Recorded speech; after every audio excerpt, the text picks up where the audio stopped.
Welcome to the Meat Game Podcast, where the bulls run wild and the stories last. Country boys, butchers, and cowboys too, running hard on the truth like we always do.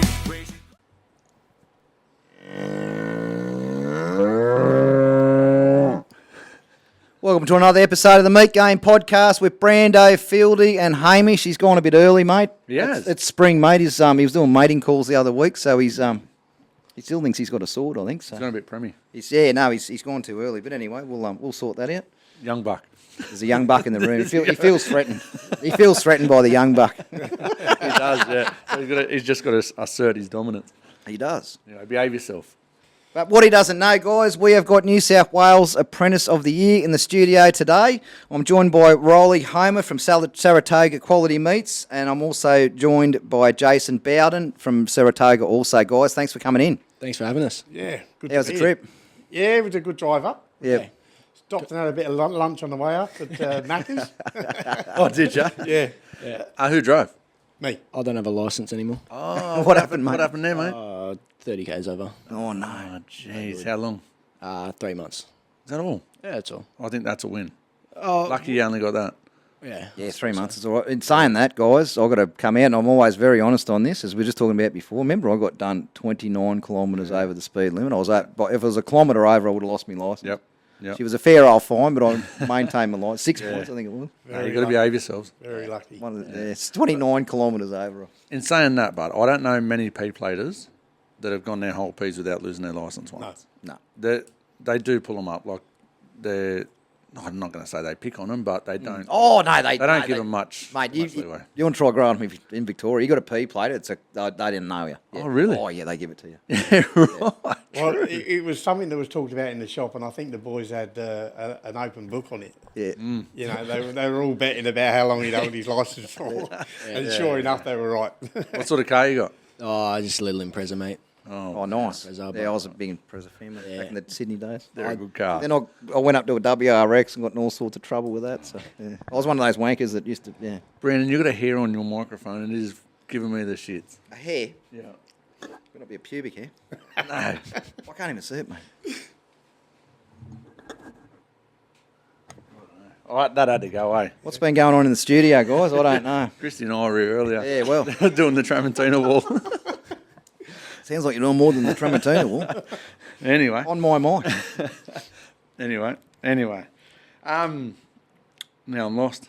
Oh, we're going to do sponsors, man. Yeah, guys, we'd just like to start by thanking our two major sponsors, one of which is Icon Pack. 2Js. 2Js. Just come on. And we've also got PBSA. PBSA. Yep. Yeah, they've come on with their POS systems. Yep. And we'd POS also... system's unreal. Yes. I think that fella is going to go with it. Yep. So well done to you. You know who you are. I won't say it, but yeah, he knows who he is. No, And that's awesome. That POS system, you've heard us talk about it on 2 podcasts now. We've had a lot of interest in that system because it's such a great system. And we're starting to hold hands with Darren, and he's going to come on and support the podcast and be a part of it. So we'd like to thank him for coming on board. For sure. And we've also got Taste Merchant Rubs, elevate your cooking with Taste Merchant Rubs, and we thank Tramontina for our knife all at the back. That's looking sexy, Fieldy. It looks good, eh? Fieldy gave it a bit of a spruce up, and Tramontina have sent us a bit more gear. Yeah. And I think it looks a lot better than the magnetic. I like the magnet wall that we had, but it just looks a bit classier, doesn't it? classier. Yeah, we're filming, mate. We've got to be a bit Yeah. classy. And you could have that in your shop. Oh, Like you could put that yes, in your shop yeah. and sell knives to the punters. And it just looks cool, look. Yeah. You mentioned that 2Js before. What do they do? Them right in front of you, mate. You got the burger smashers. Yeah, feel the weight in that. Yeah. Riley, yeah. If it's that heavy, it's good. Yeah. And they look the part as well. And you can put them on your steak. Yeah. If you're cooking a steak, it Steak. sears the whole steak. Doesn't I've seen a lot of that. While they're cooking it, they've got Yeah. that's what the weight's for. They've got that sitting on it, and it just makes it perfect. You know what someone said on Facebook the other day when we were talking about it? Yeah. That you can put it on bacon and it stops the bacon curling. Well, Yeah, I I'd did say see that. maybe Yeah. a chicken thigh or breast on Yeah. there. Because sometimes it can... It'd work. Yeah, just keep it nice and flat. I bought one off Temu, but it wasn't. No, it wouldn't be that hard. It wouldn't be that heavy. You got the Timo version. He does that, but jump on his website too. He's got Perilla grills, the ones you take camping. They're flat packs. Yep. They're unreal. He built the heat beads. Yeah, the meat wagon. Meat wagon. Yeah, that's the heat it, beads, yeah. But no, he's just a legend, and he also does shop fitting. So, Right. you guys build another shop. Yeah. We'll have And you on. he's an absolute legend of a bloke, isn't he? He's cool. He's like us. Yeah. Like- They're very down to earth and He's very. like the industry. Yeah. He's just cool. Is he Very local, much. local or like? No, he's in Queensland. Right, okay. But he'll come all the way down. Like, he He moves around, yeah. He's got a full crew. He builds everything up there, and then he'll come down and install it all. And he does a bit of Avatar work as well, eh? Like, he does rail systems as well. Pretty much around the whole thing, isn't he? So Anything that's steel, he'll do. makes smokers, does Perilla grills, everything. So Yeah. No, shout he out to loves Joshua. it. Yeah, absolutely. Riley, you ready? I'm ready. Nervous? Very. There's no need to be. That's mate. good. It means you care. That's good. Mate, you grew up on the Central Coast? I did. Grew up in a little part of it called Davistown. Yep. Yeah, just outside from where I work. Between Kincumber and Saratoga? That's the one. Yep. And Not a bad place. Yeah, no, good place, mate. Not much going on, man. Pretty quiet around there, but yeah, mad spot to grow up. Actually, I got married the first time at Davistown. You know that gardens? As you come down over the hill between, I think, Saratoga's on the right, and then you've got the Kincumber's a little bit further down, but on the right. There's that garden. Yeah, I got married there the first time. So I've had a few goes at it. So yeah. A couple of runs at it, mate. didn't The woman who owns that now, so there's a chapel there now. Oh, is there? Oh yeah. So They wouldn't have been allowed to go there then. I wouldn't have been able to get married there if there was a chapel there. Lightning would have struck it. I mean, I don't know whether she's the original owner, but Sherry Reid, her name is, and she built a chapel there, and it's a wedding venue now. Yeah. And she's a good customer of ours. Yeah. Oh, very good. Sure. Yeah, very good. So Davistown near Kincumber. Yeah. Yeah, grew up there, man. Mad spot. Yep. Lots of dirt jumps, ride the bikes, you know. Did you go to Kincumber High? No, I went to Erina High. Erina High. Yep. Erina High School. That's across the road from Singo's, yeah? Yeah, singers, yeah. And the Bunnings and all that? yeah. Red Rooster? Yeah. And left term just at the end of term 1, I think, year 9, Oh, wow. 15. Got out of there? Got out of there. Wasn't for you? No. Went and seen the principal and or whatever. And next week I was out of school, man, with exemptions after exemption away from school so I could work. Yeah, beautiful. So you're just a worker? Yeah. Yeah. Yeah. Fuck Where'd you it. start? I started at Nevin Gyms. Oh, yeah? Erina. Yeah, he's got a couple of shops, yep. Yeah. And went from there. Yeah, beautiful. And you've done your time, started your time there Yeah. And as a 15-year-old? yeah. Yeah, beautiful. And didn't get signed on until I was 16. Yep. And then I was Apprentice. Yeah. And then went to Saratoga and grew from there. Yeah, right. So what, you went over there still as a first year? Yeah, so just going in. Yeah, so I was a first year when I went there, and then become a second year. You're a second year now. I'm a second year now. So there was a bit of a story when he did come to us, when he did approach us. Rob Kay said that he had this young fella that was doing under him as his TAFE teacher, and he was a really, really good young apprentice. Yep. Didn't know whether he was going to get from where he was working what it is that he thought that he could achieve. Get to, yeah. You know, so he said to Riley, "Come and either give me a ring or come into the shop and introduce himself," Yep. which he did. He come into the shop, and I said to him, "Look, come back on. I think it was the following Tuesday or something, didn't it? Friday. Yeah, something. It was whatever your day off was. Yeah, it was a Friday. Went in, made sausage. Come into the shop and I'll show you the ropes in this shop, what it is that we do, what we're about. And he did, and he come and done the Friday, made sausages alongside me, and we were talking constantly, trying to extract from him what it is that he wanted to get from the industry, and sounded really keen and eager, but just couldn't get him over the line. Yeah. You know, and I think he come back again a couple of weeks later on the Friday, and then I've never heard nothing from him for it would have been. He ghosted you. Yeah. I fucking Little ghosted. Durga. It would have been 8 or 10 weeks, and I thought maybe a lost opportunity. Do you know what I mean? And Because you liked him. yeah, I did like him. I liked his attitude. Yeah, well, I went to check Saratoga out because I got told about it. Yeah. And And Rob Kay's got a little bit of a soft spot. yeah.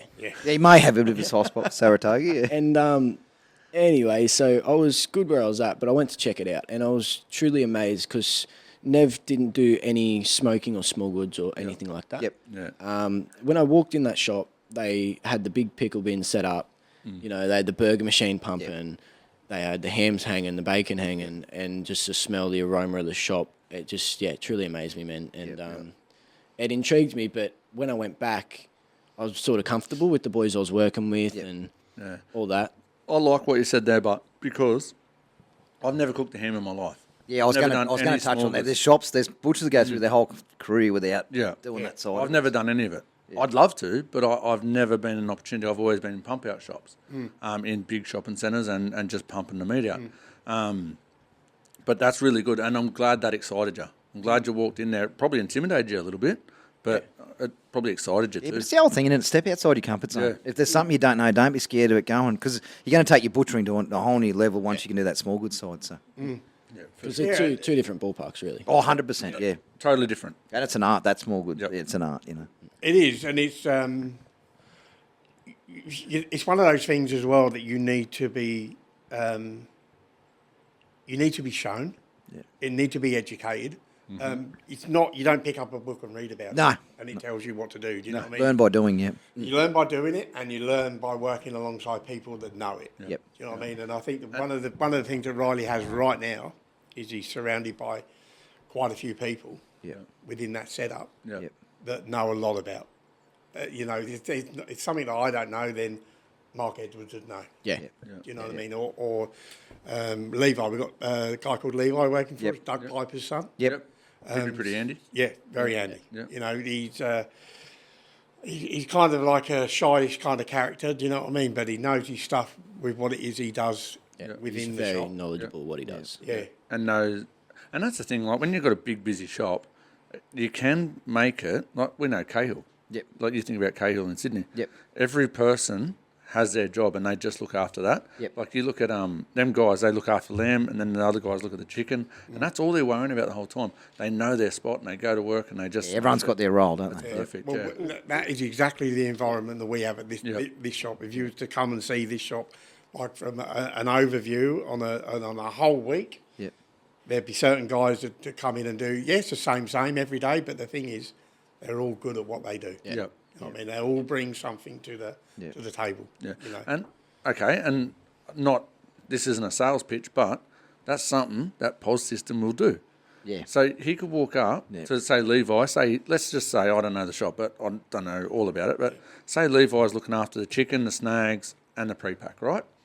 And then you can go, hang on, this bloke's earning us this much money. Yeah.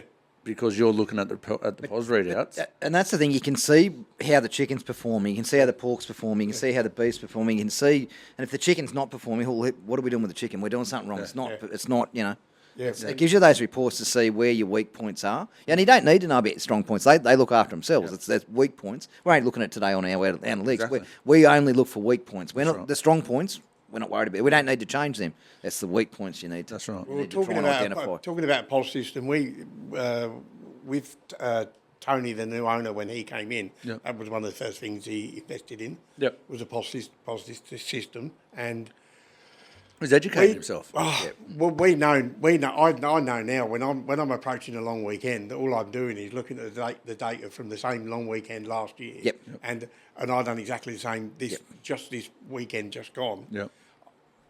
I knew I could pretty much predict what we were going to do. What you're going to sell, Plus some, do you know what I mean? Because of the bit of growth that we've had in the business. And you knew what to order. And you knew how much staff to put on. Yeah. You had all that ammunition right at your fingertips. Exactly right. And that same principle, so you're doing it from a shop level. Yeah.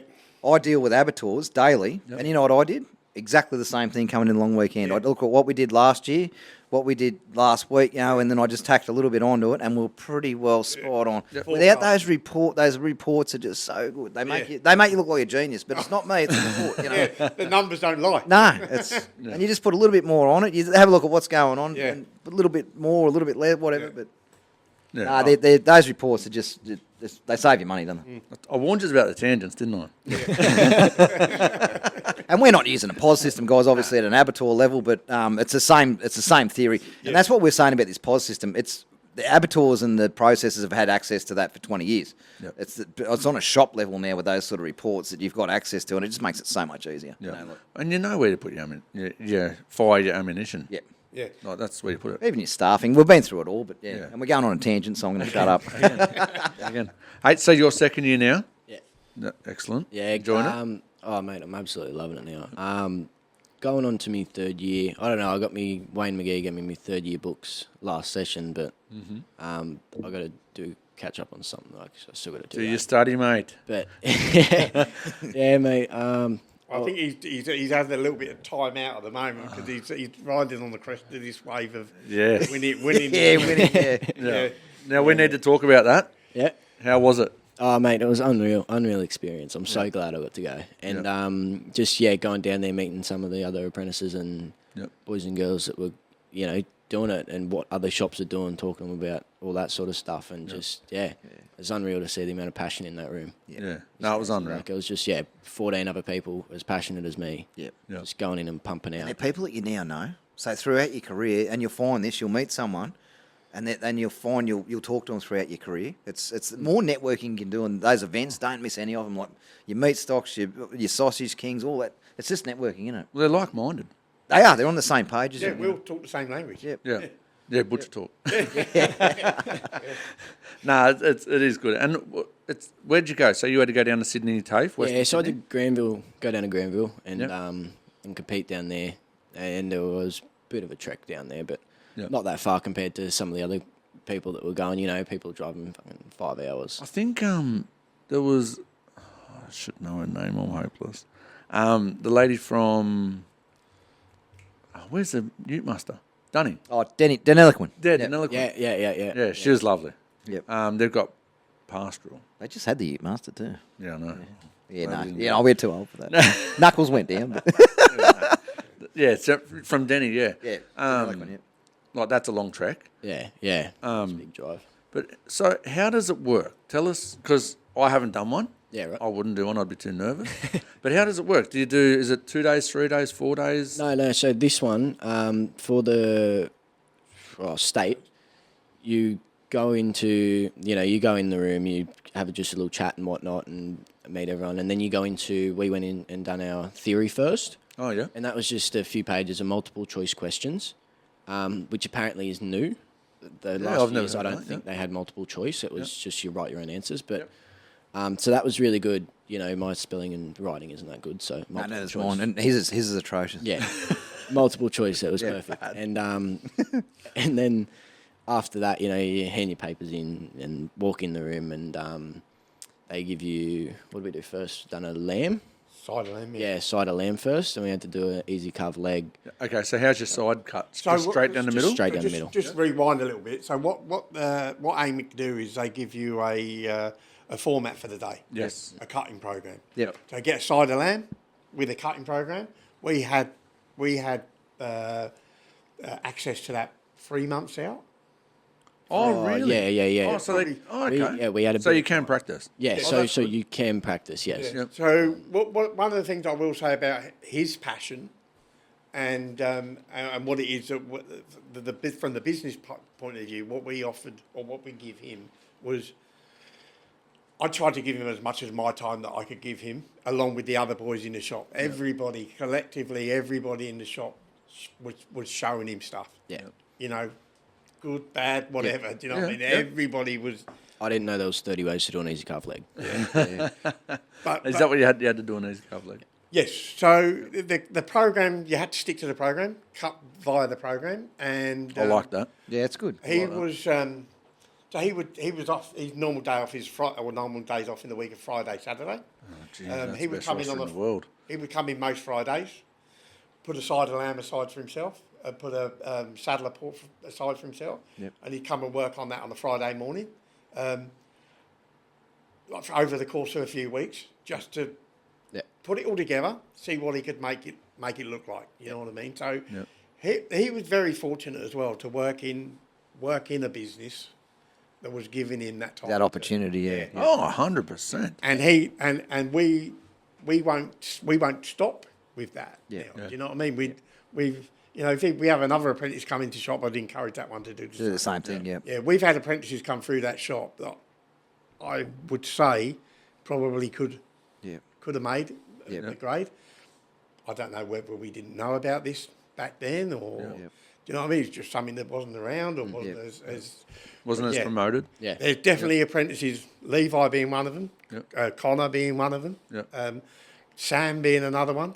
Probably could have gone through that system. And these guys still work for you? Yeah. Yes, Wow. Yeah. So you've had apprentices and they're still there. they're still there. Yeah. Beautiful. Excellent. Yeah. So So that's a good shot. That's a good shop, yeah. Yeah. Yeah. They're fair. Yeah. Yeah. And I think that if you had a private conversation with them, they'd tell you the same. Yeah, beautiful. Tell you the same. They're happy to be in that environment. But then again, they've learnt from experienced guys around. Yeah. Surround yourself with the right people. That's we say that all the time. Yeah. And we have. We've got myself. You've got Mark Edwards. Yep.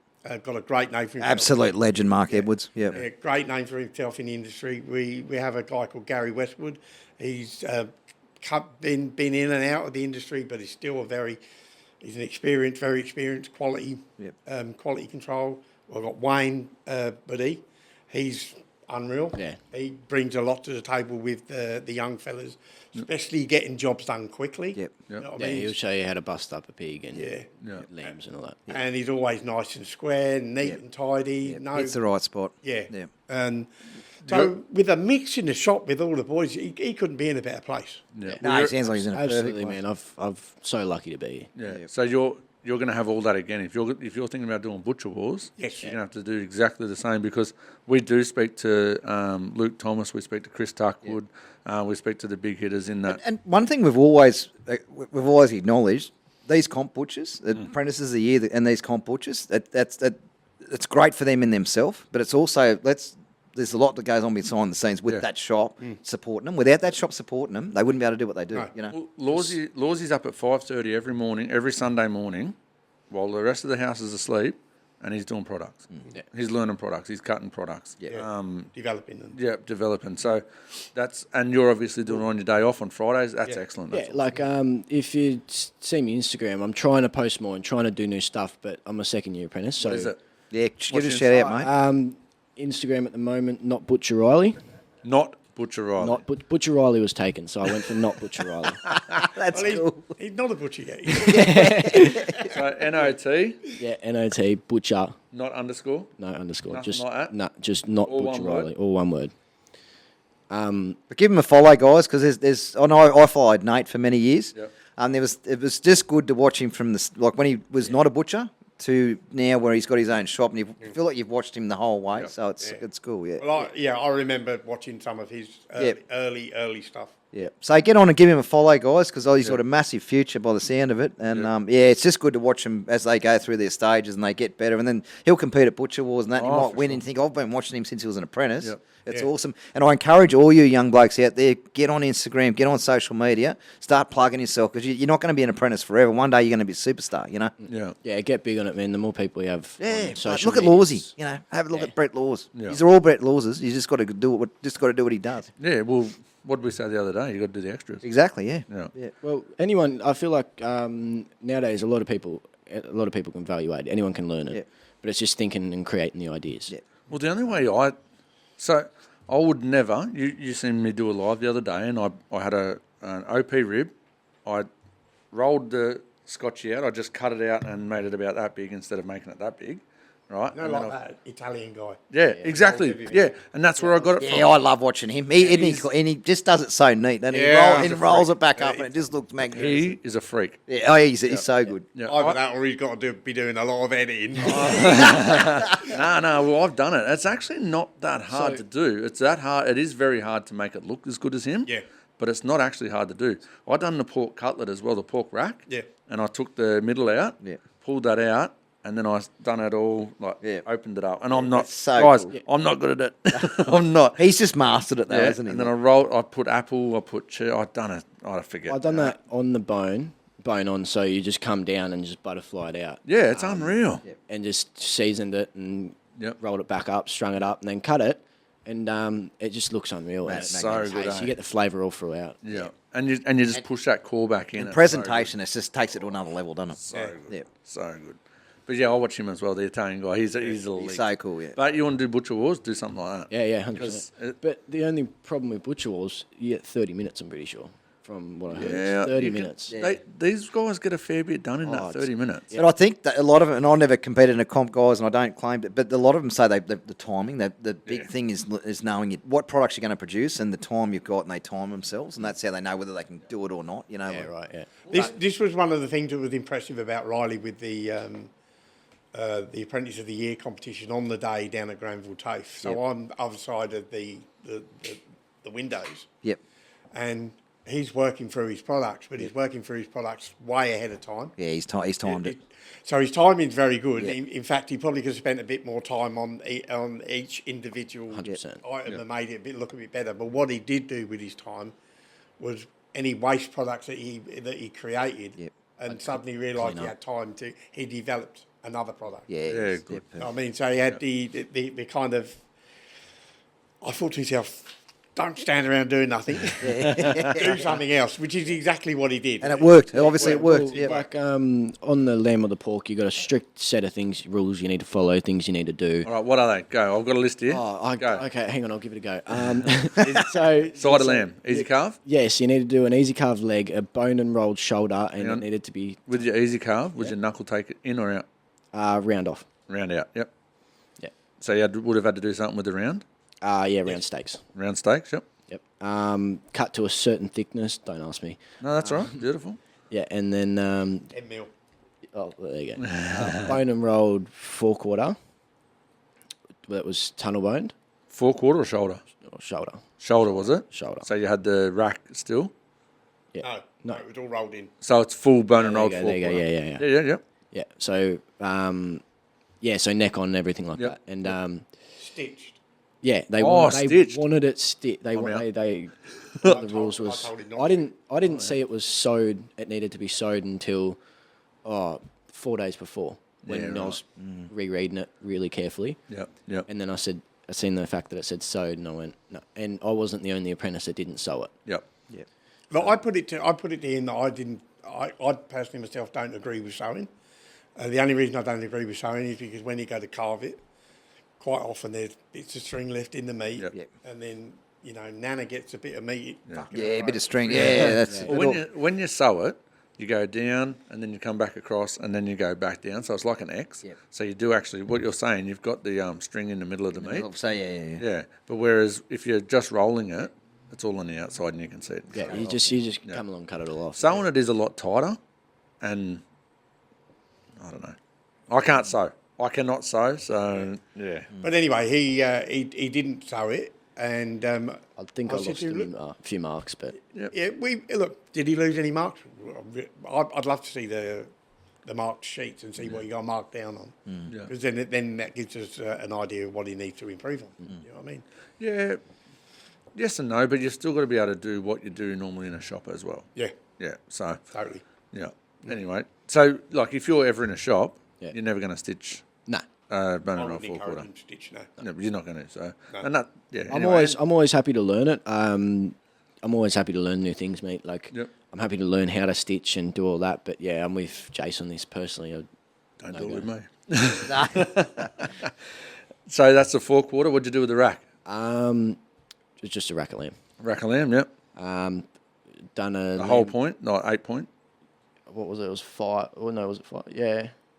No, the pork was 5. Lamb was 8. Yeah. Yep. And then the loin was boneless lamb loin steaks.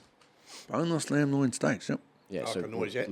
like noisette steaks. Oh, so you had to roll it and then cut it Roll into it steaks. and then Yep, cut yep, it yep. between the strings, and the strings had to be a certain width apart. Yep. And then lamb rump steaks. Oh, yeah. Oh, one of my personal favourites. So you bone and rolled the short leg. Yeah, so you Easy carved the short leg. yeah, Yes. easy carb the Yeah, short okay, leg, yep, so yep. the chump Yeah. was off, Yep. and then bone the chump, and yeah. Yeah, beautiful.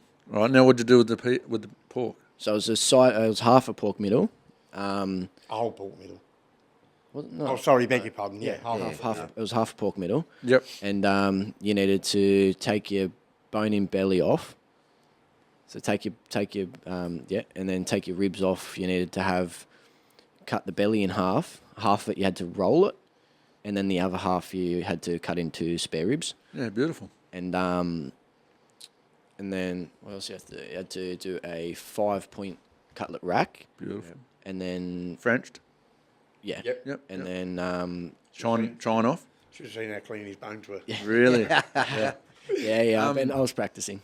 So how do you take the chine off? Bandsaw. Bandsaw? Yeah. I had a bandsaw. They had someone watching you Yep. next to the bandsaw with his hand on the ready button. Yeah. There were some scary moments. Really? Looking through those windows. Yeah. There was one of the TAFE guys stood next to the bandsaw with his hand on the really? stop.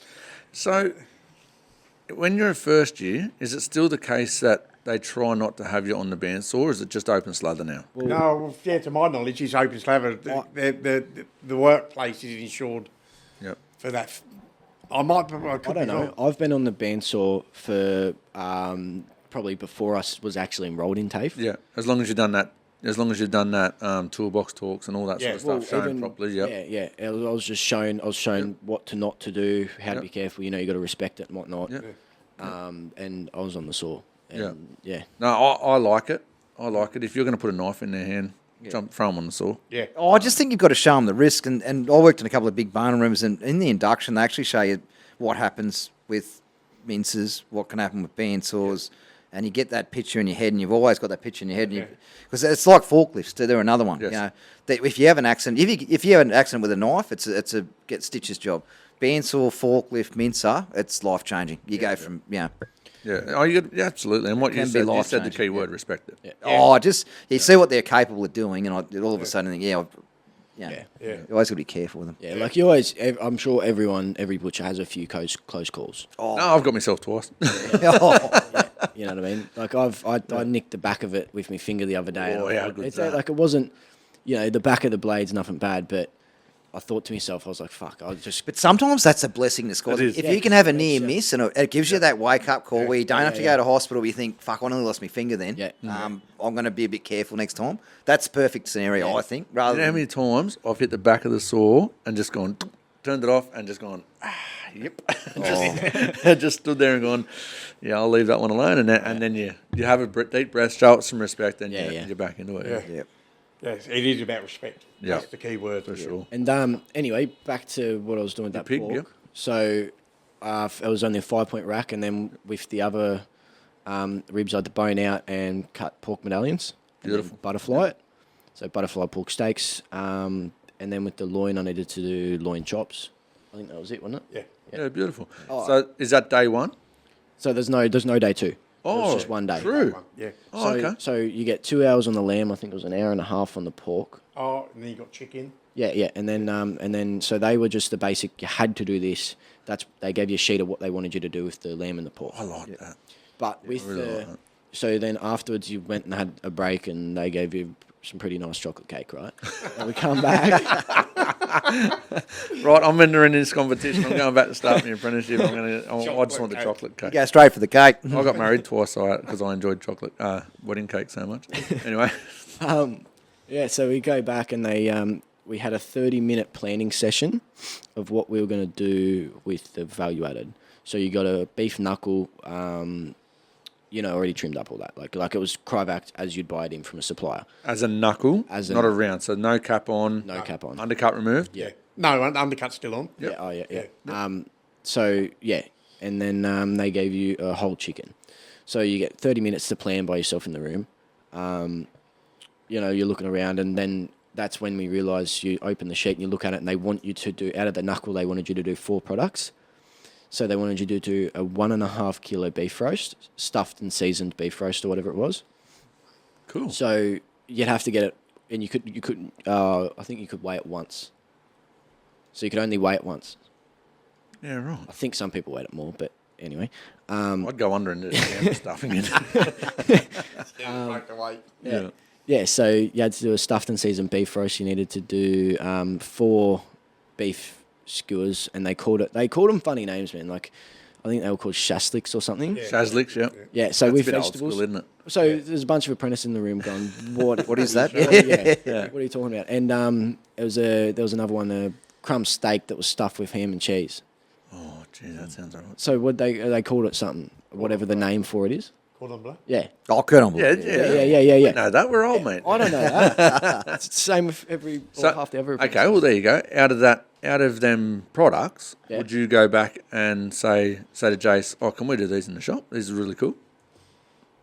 I'd do a cordon bleu. I've smashed a few in my time. I'm just trying to think of some of the stuff. Maybe the beef kebabs. Yep. Probably not with round, but Yep. yeah, maybe the beef kebabs. Maybe just a rump or something like that. Yeah. Yep. Yeah. Yeah, rump would be ideal, wouldn't it? Yeah. But yeah, probably not the cordon bleu. That was a pain in the ass. All the expensive stuff is. Yep. Keep going.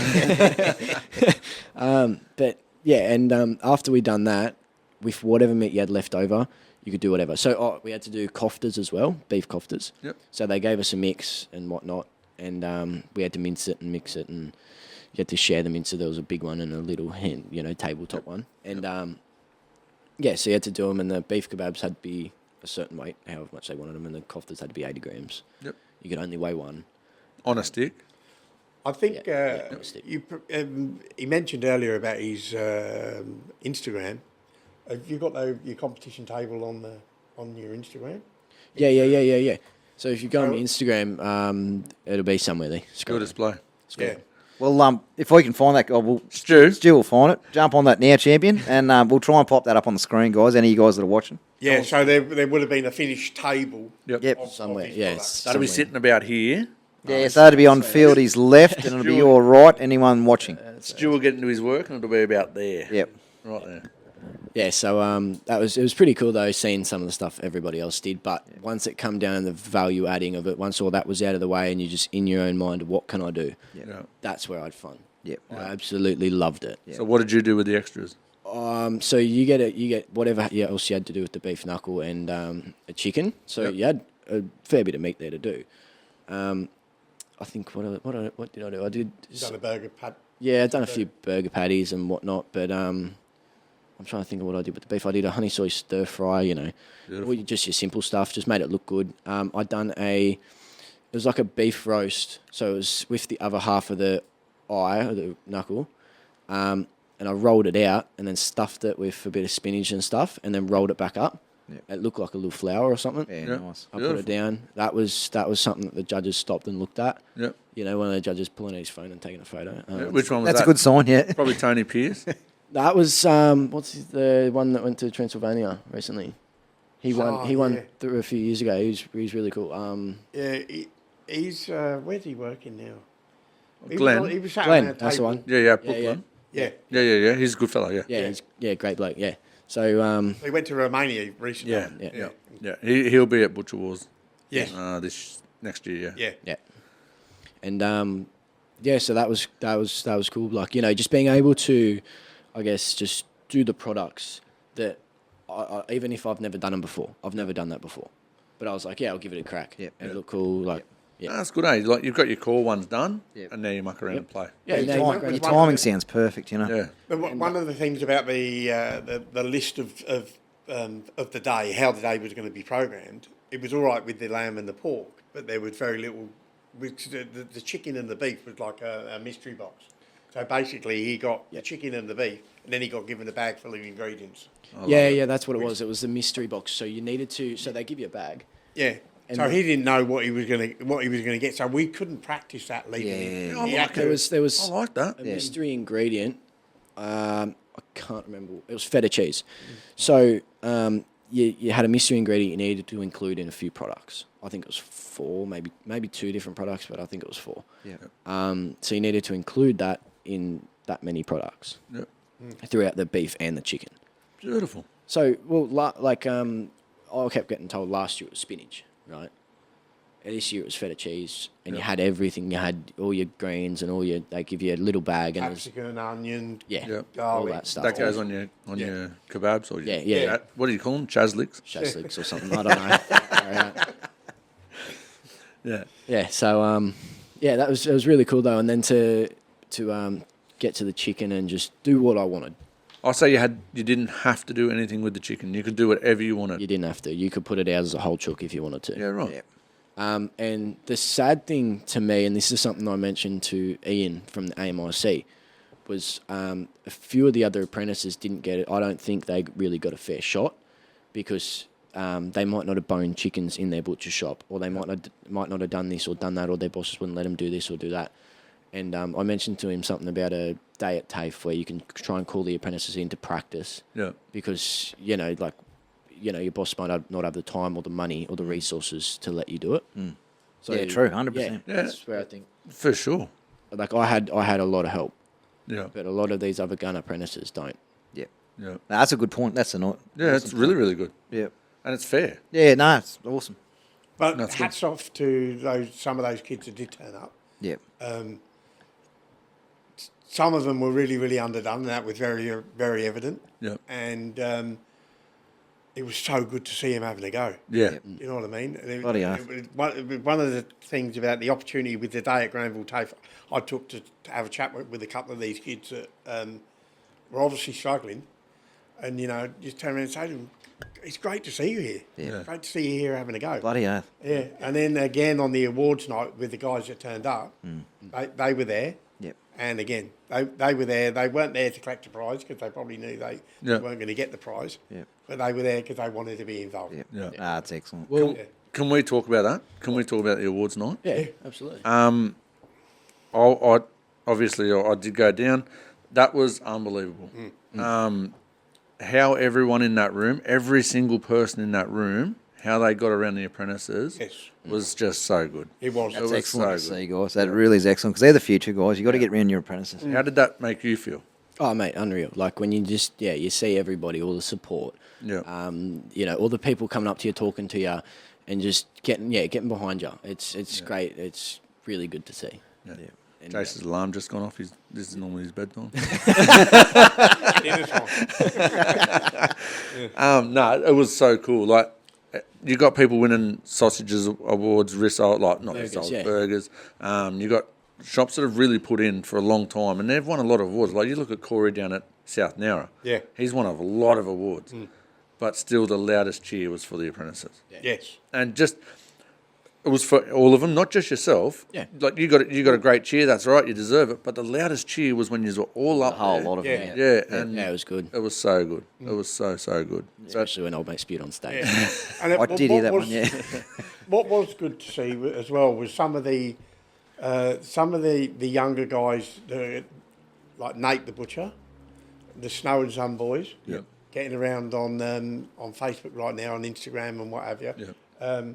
It was good that they made themselves available. Yeah. Yeah. And they were chatting to everybody. Do you know what I mean? First time I've met Nate.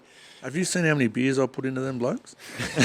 Oh, yeah, Snow's boys go all right. I Yeah. loaded them up and said, right now, let's go. We're going to mingle. But no, it was the Barella boys as well. All of They were them, unreal. all of them from different places. That were great. And it's good for me, well, not just me, but me, Jace, and I suppose all the other apprentices, because something I want to do more of, obviously when I get my licence back, is drive around to other butcher shops, have a look, go in, have a look at what they do, Yep. you know what I mean, talk to them and just, Yep. just go around. And now that going in and seeing who's winning the awards or who's, you know what I mean, Yep. you get to see a bit more of it. Bloody oath. And you know what the Pick best where to part go. of it now is? So 10 years ago, 15 years ago, that's not doable. No one's letting you in there. Oh, no, it was all. Yeah, now, like, you see the Snow and Sons boys coming down and spending time at 21st. You see, like, we were talking to Fussy Meats today, and he goes, oh, mate, He's over in WA. Yeah. anyone that wants to come over and spend some time here, that's Yeah. no dramas at all. Another great shop, Fussy Yeah. Meats. Like we were talking about, there's a young apprentice over there, young lady, she won Western Australia. That's something we've got to talk about too. She won Western Australia. Well, she's going to come over and we're We're going to try and get her over going to here try and to get over compete to at meat stocks. Yeah, in the competition at Victoria. Yep. In that meat stock. So yeah, that's where more people are mingling. More people are, and now with social media and the internet and The everything. internet and social media, it's connecting all these. Yeah. Yeah. Like when I first It's got into good to butchery, be connected. Oh, 100%. for sure. That's our weapon now. Yeah. yeah. When I first got into social butchering, I never knew there was events for it. I never Yep. knew any of this existed. I never knew anyone posted meat on their fucking socials. But Yeah. Yeah. Well, I Now- think you got to now. yeah, now I'm looking at now I'm on Instagram all day, every day. Are you hearing this, boss? Facebook. Yeah. yeah. 20 minutes in the toilet, scrolling on Instagram. Yeah. Hang on, where's that young bloke? He's on Instagram again. Yeah, but you go in there and you look on social media at what everybody else is doing and all the cool stuff everybody's doing, you know what I mean? It's sick. It is cool, though. Absolutely. And it's showing the punters what you do and the lengths you go and the pride you've taken in your work, and it makes them want to go, you know what, I'm going to start shopping back at the butcher shop because those guys give a shit about what they're doing. And these young blokes coming in, they're taking pride in their work. Yeah. It's craftsmanship, It's coming back to butchering, Not that it wasn't always there, but it's promoting that craftsmanship, Yeah. So we've never met Riley, right? No. The most I've gotten out of this already, we've been yarning for half hour, 45 minutes, right? The most I've gotten out of him is how excited he is. Yeah. That's the best. Yeah. That's so good. Like that excitement is back in young people. Yeah. And my job, or our job at Saratoga Meats, is to maintain that. Yep. But he's going to eventually move on to do other things. We've seen Nate the butcher do exactly the same. Yep. And hats off to him. Do you know what I mean? Yep. He I hope he has a red hot go at what he's doing. Yeah. Same with this young fella. Yeah. But whilst we've got him here doing what it is that he's doing, I want for him to remain excited about what he's doing and passionate about what he's doing and go on to bigger and better things, But he definitely has what it takes. And I'm not talking. What a great shop! What a great boss to sure. to say that, But I'm not talking out of school. But and I have seen this done. Nigel Royce, he's the best at it. What bosses can do also, they can invest time, they can invest money into a young fella like this, and if he's got aspirations to have his own shop, bosses can go in with him, and then with the down the track they can say, rightio, well, 5-year plan, after 5 years you buy the other half off me. But at least you've got that support for for the first 5 years. Yep. And then as a young person, you own your own shop, but you haven't got all the pressure of owning it by yourself. And you've still got that bit of guidance. Yeah. Yeah. And you're building a brand together with your boss that you've just spent 9 or 10 years with. Yep. And then, yes, you're on your own, but you're building a brand under his name. And you're building it with him, and eventually he will retire, and that's where that's the cycle. You'll go up into that, that position. So, Well, our boss, like Tony, he's really, really supportive. Yeah. And he's just, obviously, Yeah, look, he's you're a the boss. apprentice. What a Still great working shop. for you, yeah. Great shop. Ultimately, he's the boss. He pays the wages, and he'll listen to me with what it is that we got going forward. And like I say, 5 minutes before we walked in here, he was on the phone saying, "Hope it all goes really well, fellas." Yeah. You know what I mean? You're there. You've won this kind of accolade. You know what I mean? Just go and run with it. Do what you got to do, and I'm here to support you. Yeah. You and I have spoken a few times about us serving you and stuff like that, and down the track, and like we've had meetings about like serving you. We don't serve you guys, but we've had meetings and met up and gone like this. The one thing I've gotten out of all them meetings is, yes, you've got a boss, but you run the show, and he obviously supports you 100% with that. Absolutely, That's good. Supportive. You couldn't want a better boss. yeah, really. no, not at all. Yeah, he's 100% behind the brand. Yeah. The brand that he brought or inherited from Rob, whatever way you want to look at it, Rob Kay, Rob and Bruce.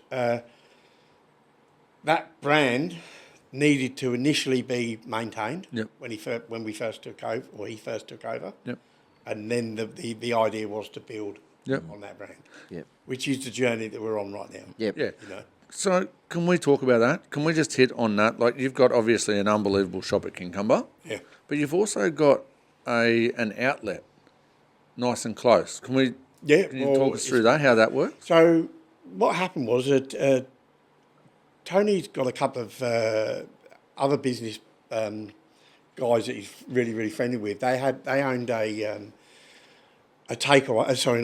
restaurant called Bambino's on the Central Coast, Erina Heights? Heights, Yes. Yep. They also had a couple of bottle shops. Well, anyway, from my understanding of it all, they got a bit worn out with the restaurant side of things, and they wanted to just stick with the bottle shop side of things. So anyway, they were looking at getting a bottle shop licence for one of the shops at Erina Heights. whilst that store where they wanted to move into, whilst that was empty, Tony asked if he could set it up as a pop-up butcher shop. Yep. So literally just pre-pack cabinets, and basically what it was a test case to see if we could make something like that work. And hey presto, it did work. Yeah. So he went into that. We turned it into a really, really strong, viable, good business. Yep. We package everything at the shop at Kincumber. Yep. It gets refrigerated, take it over every morning, fresh stock replenished. Anything that's approaching use by date comes back to the shop, gets processed into whatever. Yep. So the leakage or losses are very, very minimal. So it's a really good test case of what it is that we wanted to do. So what we did from then after as well was we looked at other businesses that we could tap into. So we now serve IGA at Kincumber. Beautiful. So literally a stone throw from the actual shop itself, Yep. but it works. Yep. Saratoga IGA, we serve them. Yep. There's a place called Killcare Cellars, Yep. which is at Killcare. Yep. It's a bottle shop, but it seconds as a convenience store. Yep. We serve them. Because Killcare's sort of like you've got to drive in there and One way in, one way out. That's right. And it's a long way to... like Saratoga, really. Yeah. And we put in black onyx strip loin steaks in there. Yep. Like high-end cuts of beef. Yeah. Oh. Yeah. Yeah. Black And- Onyx, nothing wrong with that. Yeah. and over the summer period, it's unbelievable what they sell through that shop. And the beauty of that is they're selling, and we weren't talking about this the other day, they're selling meat while you're at home watching telly. You know, like Absolutely. they're They're selling meat when we're not there to sell. at 8 o'clock at night. Yeah. Because for convenience. That's right. Yeah. And we've also got Burke Road store at Umina. Oh, yeah. Another store that we serve. So a story behind the Burke Road store as well is that the previous owner, Matt and Michelle Overton, they decided to sell their business. And Matt, he approached me. He'd been in business in that shop for nearly 20 years. Yep. Never done anything else really other than in that shop. And he wanted to come and work for us. Yep. And he told me, I said, you know, I'm just about to sell my business and I need somewhere to work. Yep. And I really love what you guys are doing here. Is there a position here for me? Do you know what I mean? Yep. So he's not a butcher. Yep. He's come into the store. He's a counter assistant. Yep. And got great customer service skills. You know what I mean? And he really complements what it is that we're trying to do. You know what I mean? So going back to the team, we have a team of people that are just so good and unique in their own right in certain areas of the shop. Yep. You know what I mean? And that's why we can develop. Exactly. Like In blokes, all different spots. Yes. Yep. like blokes who've they've come on different jobs for their whole life, come into this, and it's just unreal. Yeah, customer service and stuff, and I'm there trying to pick up on it, but Yeah. it's You up just to got to them, get like- next to them. You just got to get next to them and do it. Yeah, like a few of these blokes can sell ice to an Eskimo. I don't. Need any wholesaling? Can we touch on IGA? I don't know if I'm going to upset anyone here, but I'll say it anyway because that's how we roll. I think there's two ways of doing IGAs. Right? I think I like the idea of butcher shops serving local IGAs. Yep. I love it, but I think there's two ways of doing it. If you've got a top-end shop, maybe turn the IGA into your tier 2 type meat. So maybe you don't have to put your brand on it. You can even brand it as a totally separate business, but you put in your PRs, you put in your whole product, and pre-pack it differently, and do it as two different businesses, because then that way your buying power is even better. If you say you're buying black onyx and stuff like that, but then that also gives you an opportunity to buy a little bit of A meat, a little bit of opportunity buy and stuff like that, and you can use your IGA like that. You know what? When I go into IGA at Kincumber, not so sure about Saratoga, but IGA Kincumber, they've got one meat case that's dedicated to our product, Saratoga Meats. Yep. And they do have other That have Metcash. Metcash, yeah. They would, yep. whoever they are. Yep. And I think that covers the whole program. Yeah, but my problem with that is then that's still business that you're not getting. See, I think if you're, like, say you've got a shop that's doing a lot of hours and you're open till you're sort of 6s and 7s, Yeah. and then so I think that's the way you'd go. And if you're working 7 days a week, you would use that as your sort of let's say a byproduct shop or a turnover opportunity.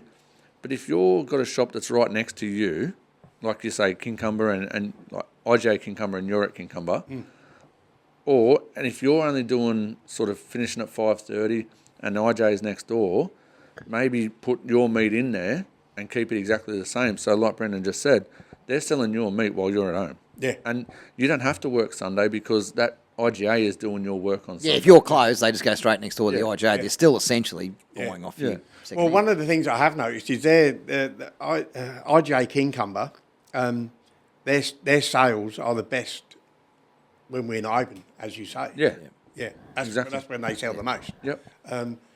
So why not have your meat in there? That's Oh, 100%, yeah. because you'd rather them selling your meat than Yeah, Absolutely. them selling their own. yeah, Yeah. 100%. And you're not competing with them. That's Yeah. right. And as well, I get customers. We still get customers come into the main shop at Kincumber, turn around and say, "Oh, you saved my bacon at the weekend. I went to Kincumber IGA and I managed to get your meat was in there, yep. sausages for a barbecue on Sunday night." Yep. Exactly. You know what I mean? Are you guys open 7 days? We are open 7 days. you do your Saturday. We close four on a Saturday, 4 on a Sunday. Yep, yep. So there's an opportunity there for say 3 hours each day exactly.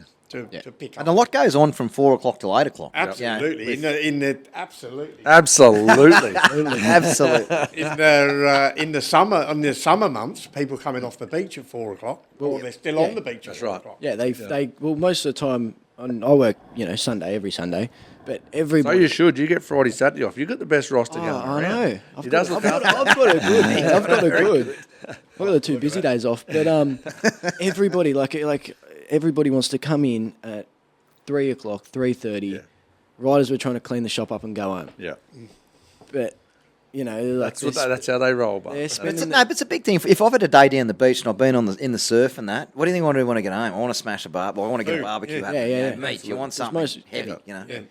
most people want their barbecues on a Saturday or a Sunday or a roast or whatever. But and that's what I mean. If you're not there or you're not available, why not use the IGAs to still service them? Yeah. I like the idea, but Yeah. a lot of people don't. But Yeah, I just think use them. Use them to do your work for you. Yeah. Yeah. Well, But you're also helping the IGA by providing that, Yeah. having that right sort of meat there. we already had from the old shop at Saratoga itself. We already had the Saratoga history with the Saratoga IGA because Yes. we used to serve them back in the day. Yeah. We stopped serving them. I guess it was a changeover of owners or whatever, and that's when we stopped serving them. I approached them, the new guys who took over it, and they were happy to come on board and restock it. And we've been, don't get me wrong, they don't sell thousands of dollars worth, but they sell enough to make it It's worthwhile. Yeah. Yeah. Do you guys do any home delivery stuff like that? That's getting massive now, eh? I'm finding anyway the home delivery side of it. But you'd have all them outlets. You wouldn't really need to. We've got an online ordering platform. Oh, you do? Which is like a click and collect. Yeah, okay. But we don't do home delivery. Yep. It's definitely something that's been talked about. Yep. And it's not something that I'm not opposed to. Do you know what I mean? But one of the things for me with the home delivery market is you're stopping, or not stopping them, but you're not encouraging them to come into your store. Yep. So you're not encouraging them to see what you're doing new. Yeah, that's a good point. daily. Yeah. they can't walk in and see how pretty the window looks. Yeah, What's under bells. Yeah, and you do take the conversation out of it. Yes. You do, 100%. Yeah. Can't upsell. You become disconnected. Yeah. Yes.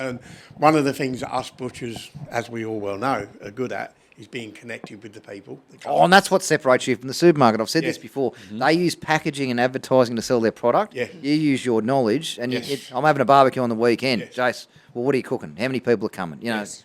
You can upsell. Have you tried these? We're doing this. Yeah. Value added. That's the difference. Yeah, the customer service side of things Yep. is again one of the things that the business was built on. Yeah. And it's again And people want encourage that relationship with Yeah. their butcher. They Totally. want that first name basis. Oh, Jace, I'm doing this on the Yeah. weekend. What do you think? It's Yeah. Oh, I think it's awesome. Yeah. We definitely need to keep the shop fronts open for sure. Like I know we're seeing it a little bit. they're turning into just online stores now. I don't know if there's. I don't think there's a future in that. I think the big boys are just going to eat that up, and I think the takeaways are definitely doing it. Like your big Macs. But people are getting what I'm finding. People are getting more educated on meat with the online stuff and the Instagram and watching what you guys are doing. They're getting more particular, and I'm one of them. I like to go down and look at the meat. Like if I go to a butcher shop, if I'm on holidays or whatever, I go down. I want to go into the shop. I want to talk to the butcher. I want to. Even though sometimes I don't even tell them I'm in the industry. I just talk to them and I want to look at I want to look at the meat and what they're doing and that. Yeah. It's online. It's not.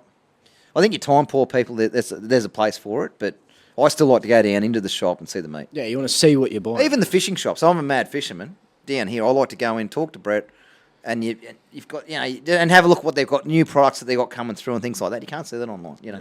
Well, online it might say marble score fucking however much, but when you get it home and it might be different to what it looks. Yeah. How many customers do you guys get that you go, I want that steak there? Yeah. That's what I would do. I'd say, give me that one there. Or I want the Scotchy with the spinalis on it. Give me that one there. That's right. Yeah. And we're there to allow them to cherry pick if that's what you want to call it. Yeah. That old school kind of opinion where a lady comes in and she wants a kilo of mint. Can you put it in 2.5 kilos? Oh, for fuck's sake! You know what I mean? That's right. gone. That can't be part of you. It can't be part of the scene anymore. You just got to say absolutely. Yeah, absolutely. Yeah. And I've done it one. The femur bone, you get a bone and they say, I've only got a little dog, can you cut up in that? It's always at like 4 o'clock in the afternoon. I had a bloke one day and he was really giving me the shits. His attitude was terrible. Anyway, he's serving Mrs. Jones. I said, how you going? Anyway, he's serving her. And she goes, 2 kilos of mince, but can I have them in separate bags? I said, he'll do them in 250s for you if you want. And she goes, that'd be lovely. So he had to bag them up in 250 grams. Anyway, he didn't last long. He ended up leaving that fella, but They don't last long, then, blokes. But you've got to have the right attitude, don't you? And she was, and I think she knew what I was up to as well. I think, but and again, going back to the culture in the shop, the environment that we have in the shop is. You can walk into some shops where the blokes are head down, bum up, and they're pushing shit uphill all day. Yeah. Do you know what I mean? And don't get me wrong, we're a busy shop. We're still pushing shit uphill. Yeah. But we've got such a good group of blokes that there's a happy feel to the shop. Doesn't matter whether you Good vibes in the shop. Yeah, if you walk in there as like if I've been out doing deliveries, walk into the shop, there's always someone laughing. Yeah. Yeah, that's good. And the customers when they come in, I think they feed off of that. Yeah. They get involved in the banter sometimes. Do you know what I mean? And just such a good environment to work in. Oh, it's a beautiful shop. Yeah. Absolutely beautiful shop. Well laid out. I've been out the back of it a few times, and even the way I think Rob Kay even spoke about it, how he done the rails and all that. Yeah. It's all set up. It's purpose built. Yeah. It's a beautiful shop. Yeah. So anyone. It's well gets a laid chance out. to dinner. It's well laid out to do the job that we need to do. Yeah. Yeah. We've got great equipment to work with. Tony, when anything needs upgrading, he upgrades it. Yeah. As I said, we're saying to Riley on the way up here, the investment that went into the shop when he first took over, it was about maintaining and going with the brand. Yep. But in the background, work on things that we could do that will make things more efficient. Yes. So I've invested in the burger machine. I wanted to ask you about that. How do you go with the burger machine? Unreal. Yeah. We talk about They're it. so good. I had one. Yeah, they're so good. The money that machine has paid back to the shop. They're so efficient. Yeah. And anyone can use them. You can. Absolutely. And the options as well. Like we have a kofta maker attachment to the machine. Yep. So it doesn't just make burgers. We got a meatball attachment. Just increase your efficiencies, doesn't it? Like, Yes. it's all about efficiencies these days. All right. So how does that work? Tell us about that. I've never seen one of them. Well, so it's just a drum that goes round and round, and the drum will spit out a burger. No, sorry, the kofta part. So the kofta The part, attachment, same again, take the hamburger one off, put the kofta one on, spits out like a square log. Yep. It can weigh whatever you want it to weigh. Or we just slightly form it into a round shape, put it on a stick. Yeah. Yeah. So there's your 80-gram kofta. Yeah. So it weighs it up, everything's weighs the it up same. for you. Basically does most of it. And the meatballs as well. Like, I wasn't there when they had to roll the meatballs by hand. But Yeah. how many meatballs do we do? Like a 40-kilo batch Yeah. would take someone nearly all day. You That's know, a long they're, time, they're, yeah. they're Oh, 15 grams, if that. And stopping and starting. Yeah. Whereas the investment in this burger machine, Yep. the touch wood hasn't broke down since the day you brought it. Yeah, well. But you can also produce your. This is what I was doing anyway. On your quieter days, you can put the yobby on burgers, and you can just smash out a heap of burgers, and boom, you're covered for the. You can pick your times when you do it. Yeah. I think Bill Cahill told me when he bought his, he was doing 1,800 burgers an hour. It's crazy the efficiencies of them. Yeah. Yeah, it's crazy. Yeah. Yeah. And like you say, what would take someone all day to do? Yes. This thing can do, and Yeah. And as well, it would become an apprentice job. Yep. Yeah, exactly. They're That's the kind of beauty of it. That's the beauty Yeah, of it. You can get someone that doesn't have a high skill level. You can put them on it. Like I said, on your quiet day, whatever day that may be, they can pump out a heap of burgers. You might be serving you might be serving takeaways or whatever. So you know what they're doing now? Instead of a yobby spending all day making rissoles and burgers and meatballs, they're teaching them how to win. Exactly. Apprentice And that's the And well, look, one of the things for me as well with the apprentices in the shop, and that's not just rightly, but any apprentices come through the shop, is it's not about the shit jobs.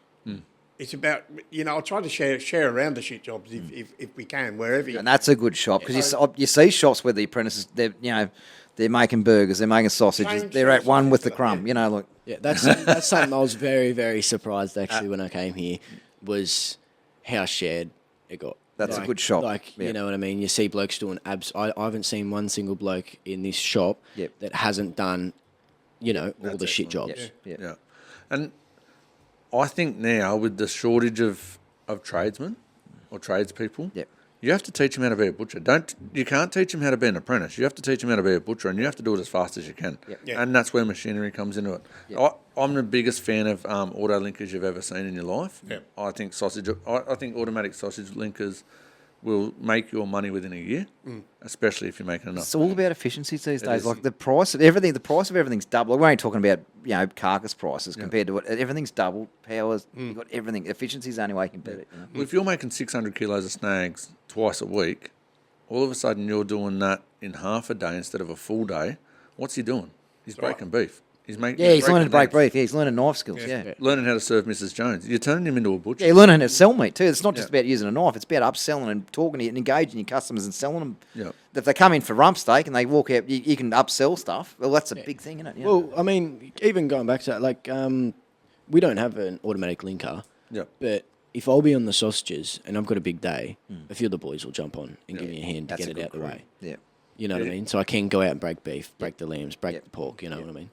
Beef is another story as well. So Yeah. there's a story that we just kind of gotten into. There's a guy called Blake Walker who owns a farm out at Cumnock. He breeds full Black Angus cattle, Yep.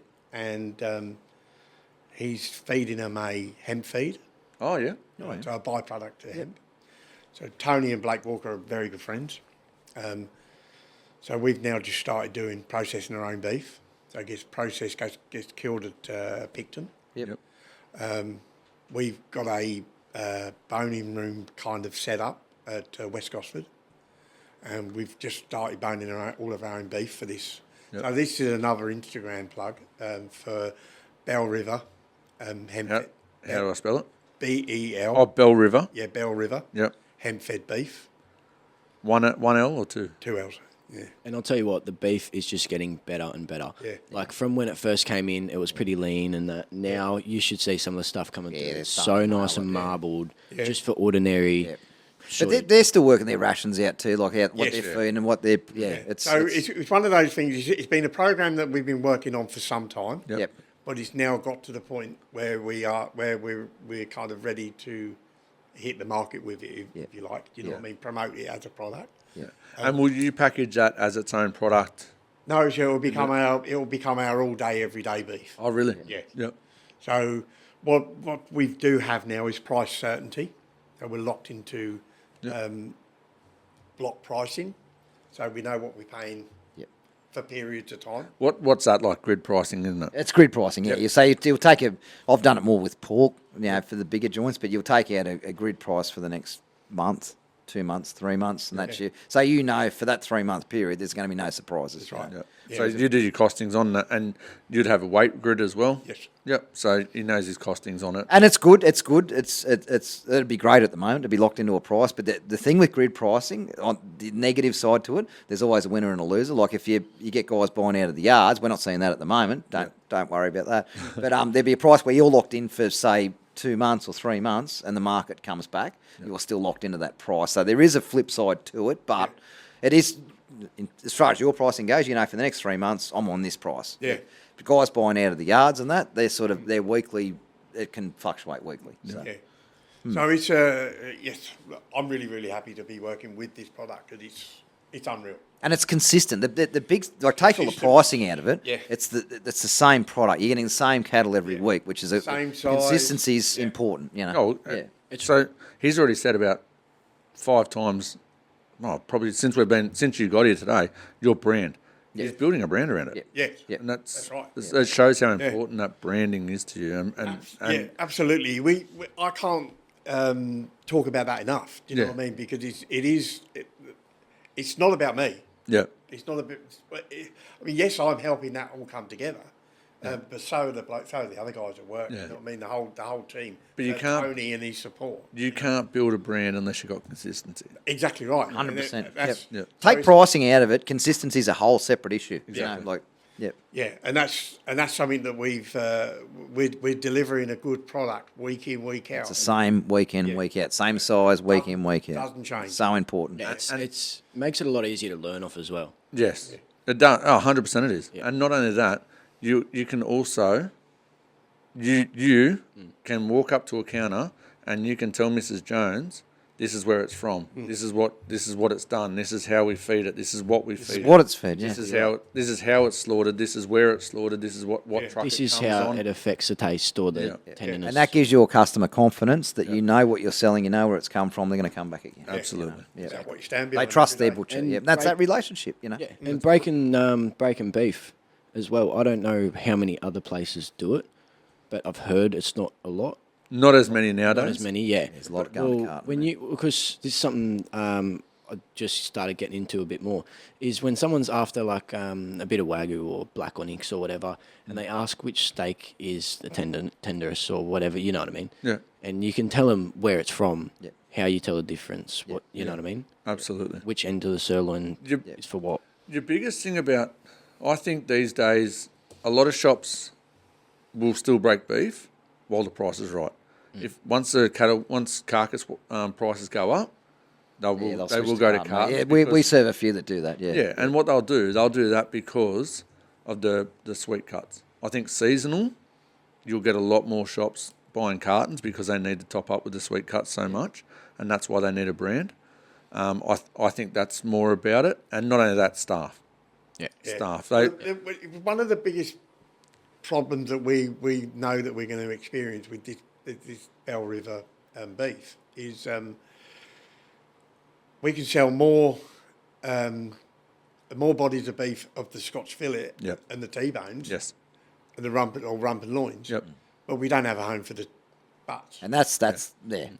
That's When you're what we're breaking talking about. bodies, that's the thing. Yeah. The balancing act, you've got to top up with a little bit of carton, don't you? So what you're best off to do, you do your shop however you want. I can only because I've seen it. There's a place, I won't say who it is, but they've got to sell. They do the most unbelievable T-bones and rumps and ribeyes or OP ribs through their dry ager in their restaurant. But they have to sell the butts. Yeah. And you're talking 400 kilo, 500 kilo And the carcass. trim, your sausage trim. Like the biggest problem when people start breaking their own stuff, Yep. you've got to have somewhere for that trim. Yeah. So they wholesale that. Yeah. They wholesale that to just any other butcher. Yep. Yeah, which is a road that we've looked down. Yeah. What I'm really, really keen to do is for us to make the money. Yeah. You know what I mean? Not wholesale it to another butcher. Yeah, value add it. Yeah, Or I'm do gonna- something with it. Yeah. Trying to evaluate it and look for a burger outlet. Yep. Yes. Yep. Yes. That's what you have But to do. it's about trying to find that outlet. You know what I mean? And And not only that, like you think about it, I don't know what size carcass you're going to do. Let's just say you're doing it's about 300 kilos. yeah, let's say 300, right? You might have a 4 to 4.5 kilo cube, probably a 5 kilo strip loin out of that. You're going to have a 1.8 kilo tenderloin, right? So you've got 2 each of them. Then you've got to try and find a home for the rest of it. And as a percentage, like your trim percentages, what are they now? Oh, it's going to be, especially with those bigger bodies. Those Bones are 30%. Yeah. But yeah, you're gonna trim those bigger bodies. Obviously, the bigger it is, the more fat you got to deal with. Yep. You know, so your trim's going to be a little bit fatty. Yeah. That's the big one. Is the sausage trim Yeah. coming off? So for you to get, say, 100 kilos a week of your cubes, strips, and T-bones and rumps, you're probably going to have about, Butt meat. your butt meat. You're looking at a fair percentage, like, That's right. and that's why you need a burger, like them outlets. Yeah. And that's why you need to value add the hell out of it. Yeah, Yeah. that's right. And that's what it is. Like talking to Tony right now and Blake, trying to come up with an outlet for it. Yeah. You know, a burger outlet or a burger and sausage outlet. Yeah. You know. Might be over young Nick at Carolina Oh, smoke. yeah. No, But that's the thing too. Like you say, you can wholesale it, but I'd rather further process and sell it direct to the punters. That's where the money is. That's where the cream is. Well, we're all of the bones. So I don't know whether I mentioned earlier on in the story, but Tony moved this Aaron test case to the actual. He actually moved into the restaurant space as well. So we've now got a butcher restaurant. So restaurant. I used to serve a shop in Melbourne when I was down there, and he actually bought the restaurant next door with the intentions of taking the wall out. I've told you this story. Yeah. Anyway, old mate come from the council, knocked on the door. You're not doing that. That's got to be a completely separate business, and it's got to be completely separated. Yeah. So he kept running as a restaurant, and he was servicing that restaurant. And he said, because I said, "You're a genius," and he said, "No, this was actually a mistake that actually come. It was one of my mistakes that actually panned out." But thriving, absolutely thriving. So this Yep. here, so the Carne and Cucina. Cucina, so that's a meat kitchen. Yep. Oh, yeah. So the guy Nico, the chef, the head chef there, he had a good business down at Edelon, but he really wanted to move over to the other side of the coast. Yep. Anyway, him and Tony become good friends. And anyway, that was where this restaurant butcher shop was born. Yep. So which is obviously still operating really well there now. So you probably need to plug that as well. Yeah, for sure. And I actually think that's a way of the future as well. Butcher shops with kitchens in it. Yeah. Oh yeah. Yeah, I think it's massive. I'll tell you what. This is high end dining. Yeah, it's on the pricier side, but it's quality. really, really good. And it is such good food. And that's okay. And when the waiter can come out and tell you everything about the beef, Same as what you you're can in the shop. Yeah, exactly right. And when you can walk in, have a look to your right and see what you're eating. Yeah. Yep. See the meat there. You know what I mean? That's what he said. This bloke I was serving in Melbourne, he said the same. He said they come in, they see the meat. I think they could even pick the steak. Yep. Yeah. They can see the meat, and he said it's got that wow factor. Like Yeah. people come in, the meat's good, the cooking's good, all the rest of it. But he said they love coming in, seeing the meat, seeing what they're eating, Yeah. grabbing that. I want that bit of porterhouse. Yeah. But you've got that intimate dining experience as well. So at night time, lunchtime, the whole thing's open because the shop's open. They're serving meat out there, and it's all prepackaged, prepackaged by us. But at night time, some sheer blinds come down. Yep. You can see through it, but the meat's not jumping out at you. Yep. You know what I mean? Yep. And it's a really good experience for a dining experience. It's always full. We've got another one, and she's only just opened it. Fred's Providors in Cronulla. With Sarah Wadland, yep. Exactly the same thing. Fine dining, and they're doing it after hours. And I spoke to her today, and it was pretty much. I said, "Oh, what are you doing?" She goes, "I'm chefing today." Yeah. Like you're turning butchers into chefs as well. Yeah. Like how good? Or the other way round. Yes. Yeah. Yeah, there is a. Oh. You know, No, you're right. You've touched on something there. I think so many chefs are going to start working in butcher shops. I think it's already happening a bit. It's happening. but Yeah. We'll look at Flora Hill. Yeah, I think that's happening, and I think you are spot on. And why wouldn't chefs, instead of doing split shifts, why wouldn't they want to be working in butcher shops in butcher's hours? Yeah, well, I've already talked to Jace about going down and working in Carne. You know what I mean? I went down there for a day, had a good chat with a few of the chefs and whatnot, and done a little bit. And I was talking, to a few of the chefs, and they want to come over and learn what we do, learn how to break lamb, learn how to do this and do that. And you're seeing that too in steak. restaurants. They're wanting to go take that butcher side into the restaurant as well. So no, it's cool. It's so cool. so anyway, going back to the restaurant, Nico takes all of our bones. Oh, yep. He makes his own bone broth. Yep. and he's promoted. It's just being heavily promoted at the moment, and he's selling really, really well. Because of all the goodness that's in the, so it's a natural product and all So good for you. Yeah. And he also takes all the fat, renders that down, makes tallow. Tallow, yeah. And then he also makes a body cream Yeah. Well, out of the tallow. yeah. So, what is your soap? What's all that stuff? Oh, It's all it's- natural fat. Yeah. Yeah. And what did they used to cook in years ago? Yeah. They used to cook in tallow, and then we started using seed oils, and that's why a lot of people have got health problems these days. So now we're going back to what they used to do, which was correct. Best thing. Same as your soaps. We started going more synthetic. Now we're going back to what's Natural. tallow. More natural, It's For Yeah, sure. so that's something else that we're trying to bring into the program is trying to use the whole thing. Yeah. Oh, absolutely. And proving to the people that we're using the whole thing. You know. You have to. To make money, you have to. To keep your business going, you have to utilise absolutely everything. Yeah. Think outside the square. Yeah, absolutely. Especially because fat and bone as well. Yeah, well, that's a whole Can't nother get rid of story. it. Yeah. So Yeah, you got to use it. Yeah. Put it in the right spots. Turn it in. 100%. I want to go back to one thing. On farm slaughter, you want to learn how to do that? yeah, Yep. So that's something we'll try and hook you up with someone like Jack Stewart. Yep. See if we can get you out on one if he does a bit of farm kill. yeah. Yep. And see if we can hook you up with that. We'll hook Yeah, and any up of with you that. on-site, I know there's a few of you on-site butchers that listen, guys. Anyone that's that can help Rolly out, he'd just like to have a look at the slaughtering side of it. And skin 'em. And skinning and that, Yeah. So you could go to a high capacity abattoir. We were just talking about that before, but you'd probably have to spend 6 months there to sort of get the go of it. Whereas you're going with the on-site guys, they can do it. They're doing one at a time. You know, Yep. it's And you take your time with it and do a quality job, do a good quality job. That's what I want to learn. So anyone that can help us out, reach out to us. Yeah, for sure. He's a good young fella. Yeah, So give him a hand with that. He's New South Wales Apprentice of the Year, so he goes all right.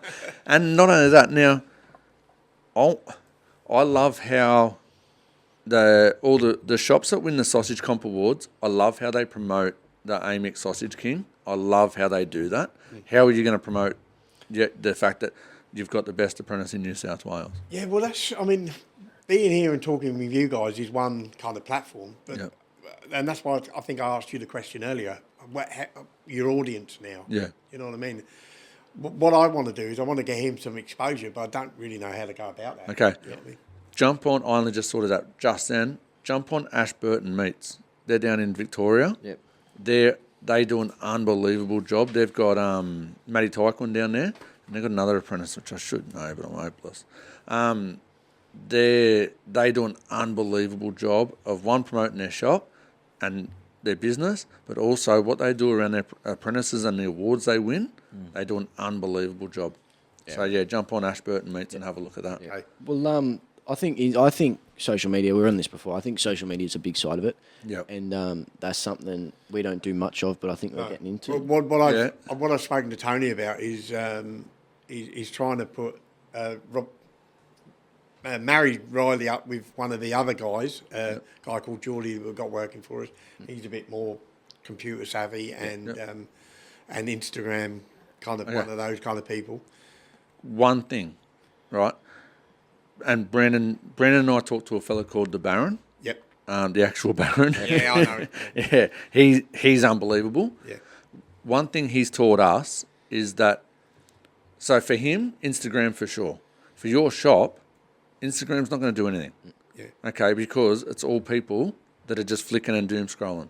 Okay, Facebook is where your shop's going to get your most notice. Instagram for butcher shops aren't going to talk to your customers. Okay. But Facebook will. Same as TikTok. TikTok's good. But and Ali said that to me in Auburn. Exactly. He said, I've got massive TikTok following. But he said, the people all over the world, they're watching me cut meat up. They're not going to come and buy meat off me. Yeah. But he said, for your Facebook and Insta, he said, they're your local people that are going to come in. And as a business, I know this sounds terrible, but as a business, you've spent a lot of money, a lot of time nurturing this young fella, teaching him how to, and giving him a side of lamb, giving him a saddle of pork to muck around with. If he makes a mistake on that, that's cost you. Yeah. And that's fine. That's not a drama. That's part of it. But now you get to cash in on his success. So if I were you, I'd be putting it all over your shop and all over Facebook, all over your local pages. All over the shop. Yeah, good. And so good. it There's should be. three blokes I up the don't know front. how many times he's had to come out from the back and show his face. Yeah,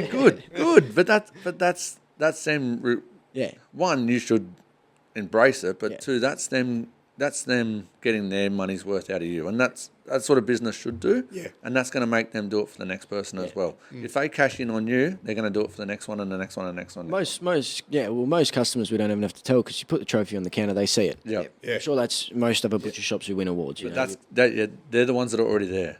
Yes. You know, jump on your Reach out social pages. outside of that. Yeah. Jump on your Saratoga social on Facebook. Jump in that group. Get into it. Your Kill Care one, all your Terrigals, all that whole area that you guys have got. Jump on all their local. Yeah. Oh, yeah, I know what you mean. groups. Yeah. Yeah, And your personal Instagram, people will Yeah. come. They'll see your Instagram, and this happened with Nate. Yeah. And they'll travel because they want to buy meat. They want Buy it to from to you. see you, and they want to buy it Yeah. off you. You know, and you might think I'm only an apprentice, but look, watch Nate. What happened with Nate? Yeah, It well, just went viral, that's it. I've seen Nate now. I've met Nate. Yep. I want to go down to his shop Yep. and check it out. yeah. But you know Nate because he's in New South Wales. Yeah, So if for your customers get on Facebook for you personally, and to grow your brand and your name, which Saratoga will kick on for anyway. Then you do your Instagram and stuff like that. There is a different platform that both of you need to, or will get the most out of. Well, yeah, I didn't really know which one to go on, so I'm going on both. Yeah. I just post on the same thing. Yeah, we're on. Put them on all of them. Yeah, exactly. That's one thing the Baron did Yeah. say. He said, I said, what do you do, a reel? Do you do a feed? And do you do TikTok? Insta? He said, all. mate, put them on all of them. Yeah. Just Yeah. put it on all of them. Yeah. Oh, for sure. But for your shop to benefit and like the sausage, because you want customers. Yes. You're not going to get customers on Instagram, and you're not going to get it on TikTok. They're all overseas, and you're gonna get big numbers, and they're going to go through the roof. Like for us, TikTok, Instagram, Spotify, and YouTube. Well, for that's us, massive for us. TikTok does work for us because they've got people listening all over the world, but Yeah. we're not trying to sell meat through a shop. Like it's a right, different yeah. business model, you know. Yeah, exactly. Yeah. Yeah. So that's where, and that I'm saying that to you, but I'm also saying that to 3,000 or 4,000 other people that are watching this right now. Yeah.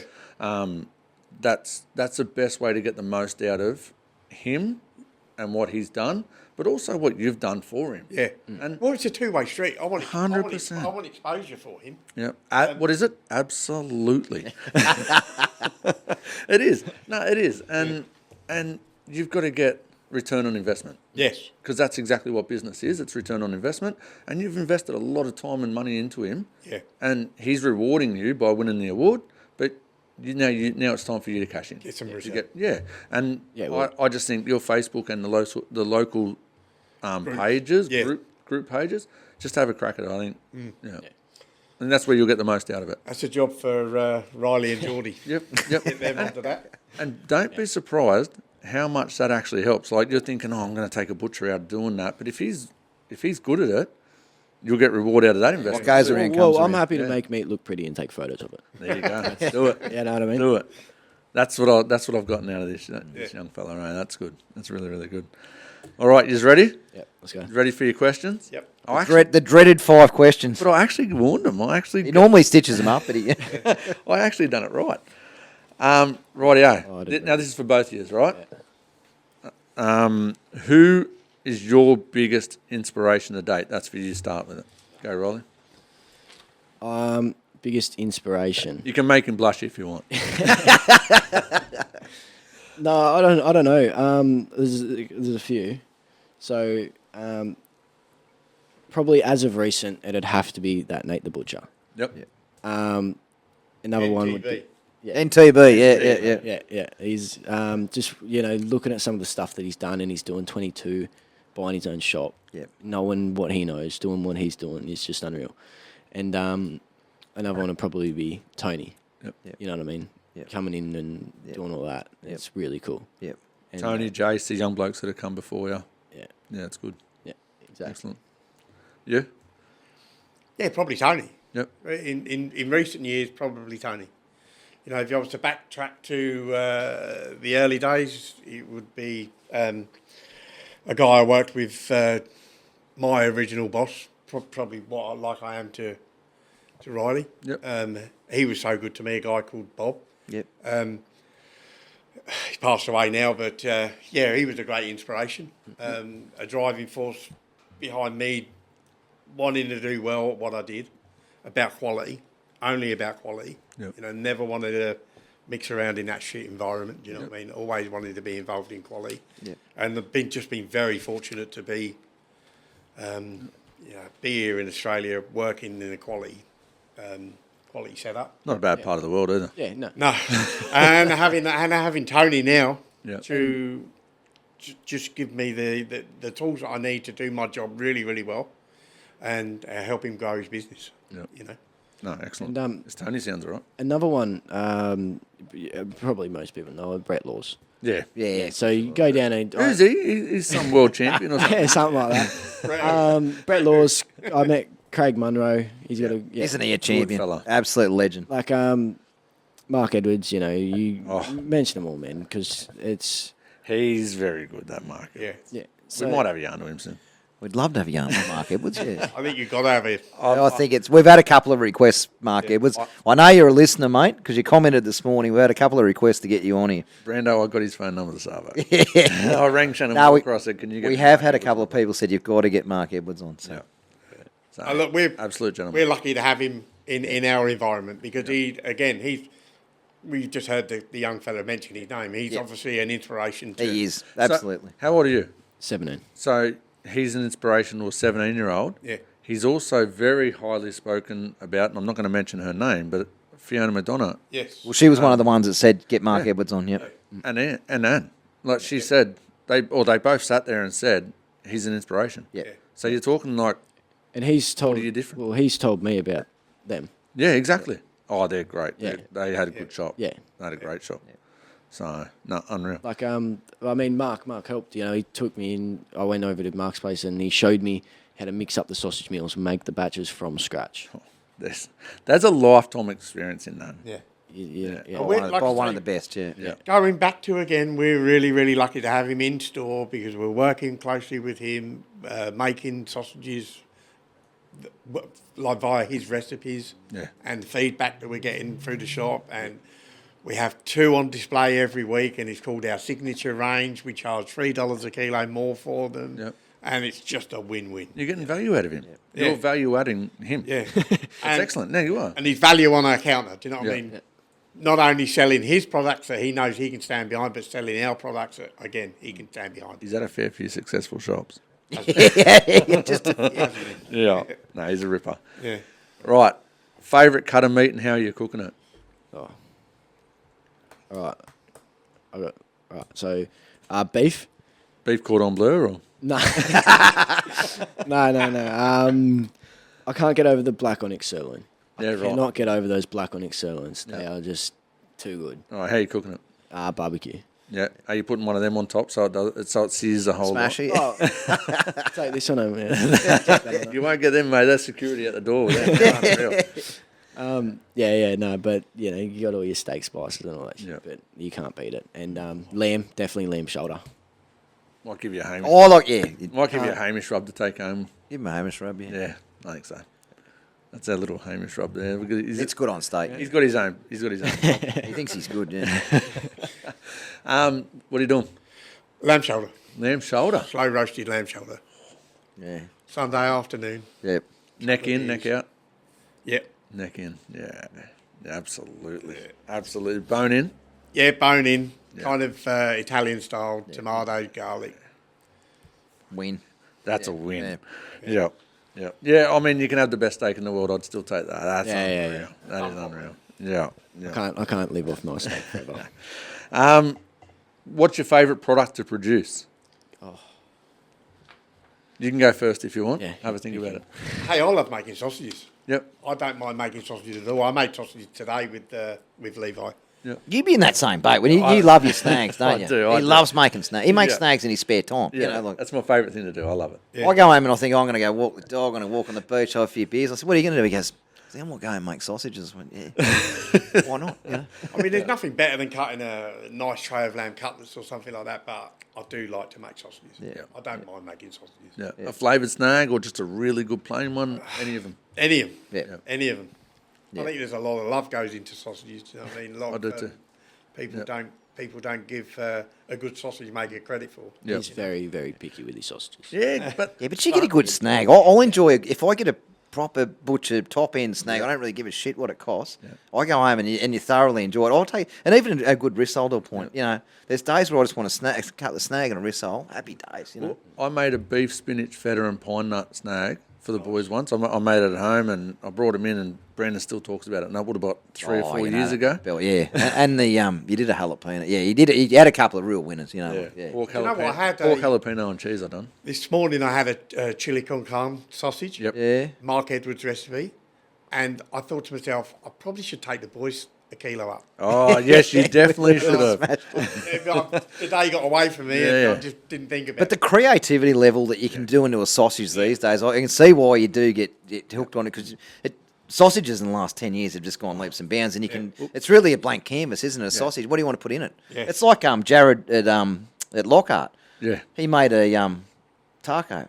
Yeah, taco one, yeah. I've never tried one, but I know I'd like it. I'd smash that. You know. Yeah, Like, if you can make it taste like, or sort of deconstruct yeah. a main meal and turn it into a sausage. So my best recipes have come from Ramasa bottles, or flavour makers Yep. ingredients, and I just go, okay, well, if that works in a marinade, it's going to work in a snag. snag, yeah. And then I'll make it, and that's how I get my like ideas. the Mark Edwards skills. That's what he has. Yeah. The chili con carne sausage, you'd swear you're eating chili con carne. And that's what I think wins awards. Yes. It's No, not- but you it do. doesn't- If you were judging it, say it's called chili con carne, it's called taco, and you eat that, and you think that actually tastes like chili con Yeah. carne. So it's a winner, isn't it? Yeah. What? Okay, so we done the Vidal's pie comp. Yep. Why did the cheeseburger pie? So we had a pie, and if you closed your eyes and took the pastry away, it was like you were eating a cheeseburger, and that's why it rated so well, because it was exactly what it says it was. Yes. It was a cheeseburger pie, and it tasted like a cheese. It even had a pickle in it. You know, like, it was so good. Yeah, he did such a good job. Absolutely. What's yours? Your Monday meats. Yes. What was the question? It's on your bloody page, mate. I'm not good at reading. I'll talk about it. Your Monday meats. Your Monday, yeah. Your Monday, Up yeah. in Queensland, yeah. They produced that pie. It was very, very good. But it was exactly what it said it was going to be. So there was a guy, talking about your Monday meats, there was a guy that works there a guy called Dale, Spencer. Yep. He was part of the Australian Butchers team a few years ago. Yep. He now works for Butchers of Noosa. Yes. Yes. Yes. Yeah, so he's a chef. Yep. We trained him as an apprentice. Oh, really? He come to us as a mature age chef, a mature age apprentice. And Ex-chef into apprentice. Yes. Yep. And he learnt his skills with us. Yeah. And gone on to other things. Yeah. Yeah. And got picked for the Australian team. Yep. For some unknown reason, he couldn't work the time out. I don't know how Yep. what happened. I think COVID fell. I think you're pretty committed once you're in that team. Yeah. It's a big commitment. Yeah. Yeah. But he's A1. Yeah. Really, really good butcher. There's a fair few applications still available in that. Even when this drops, I was talking to Shannon today. Like, get your applications in, guys. Try it. Yeah. It's Yeah. worth it. Morg's done a bit of work at Butcher of Noosa. He did, yeah. Yeah. Yep. Yes, that's right, he did. Yeah. He reckons it's an unbelievable shop, and the Yeah. people there are just so nice, nicest people. Yeah. Favorite product to produce, mate? Value-added product. Yeah, I don't have a favourite product. I just like exploring, and at the moment, I like doing new things. Yep. Typically more on the value-added side at the moment, but I do just love doing new things. So what are you doing? You like me? You'll see something like the Italian fella. Yep, You'll see it, or something Lawsy's done, and you'll try and recreate that. But you know, Well, I can't really. I'm not good with thinking of my own ideas yet because I don't Yeah. know what tastes like what. So I do. No, I'd just say you were 17. Yeah. So that's I'll- okay. Oh yeah. but one of Lawsy's greatest skills is not his knife work. It's his creativity. Yeah. Learn to create. And that's what he gets. He's mad. He gets up on Sunday morning at 5 o'clock because he wants to try new things, see how they taste. But it's that creativity. That's a skill in itself. You know. You know, you asked I Jace. get where he's coming from with, like you say, he's only 17. Yeah. The creativity thing, I think, it'll be like a snowball. Yes. Once he comes up with something, that'll move on to something else, and it'll just grow. Yeah. from Well, there. you can always especially with meat, you can just use that stuffing in that or this way or that Yep. way, make it look different. Yep. But yeah, I'm going in and I'm buying whole lamb racks and doing double-eyed lamb racks or whatever else I'm doing. You know what the worst thing about, the worst thing that can happen being creative with meat, the worst thing you can do by fucking it up is you mince it. You have mince for dinner. That's the worst thing. People say that. What's the difference between a doctor and a butcher? Yeah. A butcher minces his mistakes. Doctor buries his. Exactly. So it doesn't matter. No, exactly. Just try it. If you think of it, try it. That's it. what I reckon. You talk to my mum and dad, you'll probably say we're having shit for dinner once a week. Yeah. But if you said to Lawsy, out of all the products you've created, how many failed? He'd say, there's heaps more that didn't work than the ones that worked. There's a small percentage that work, but the ones that were good, they Yeah, for sure.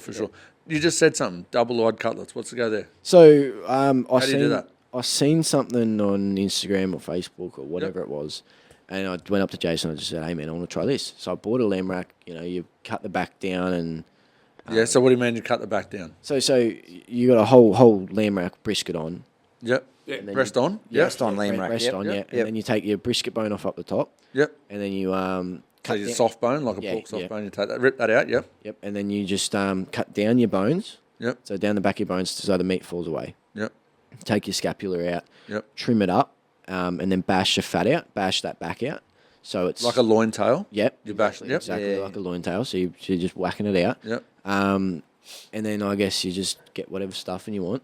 And Oh yeah.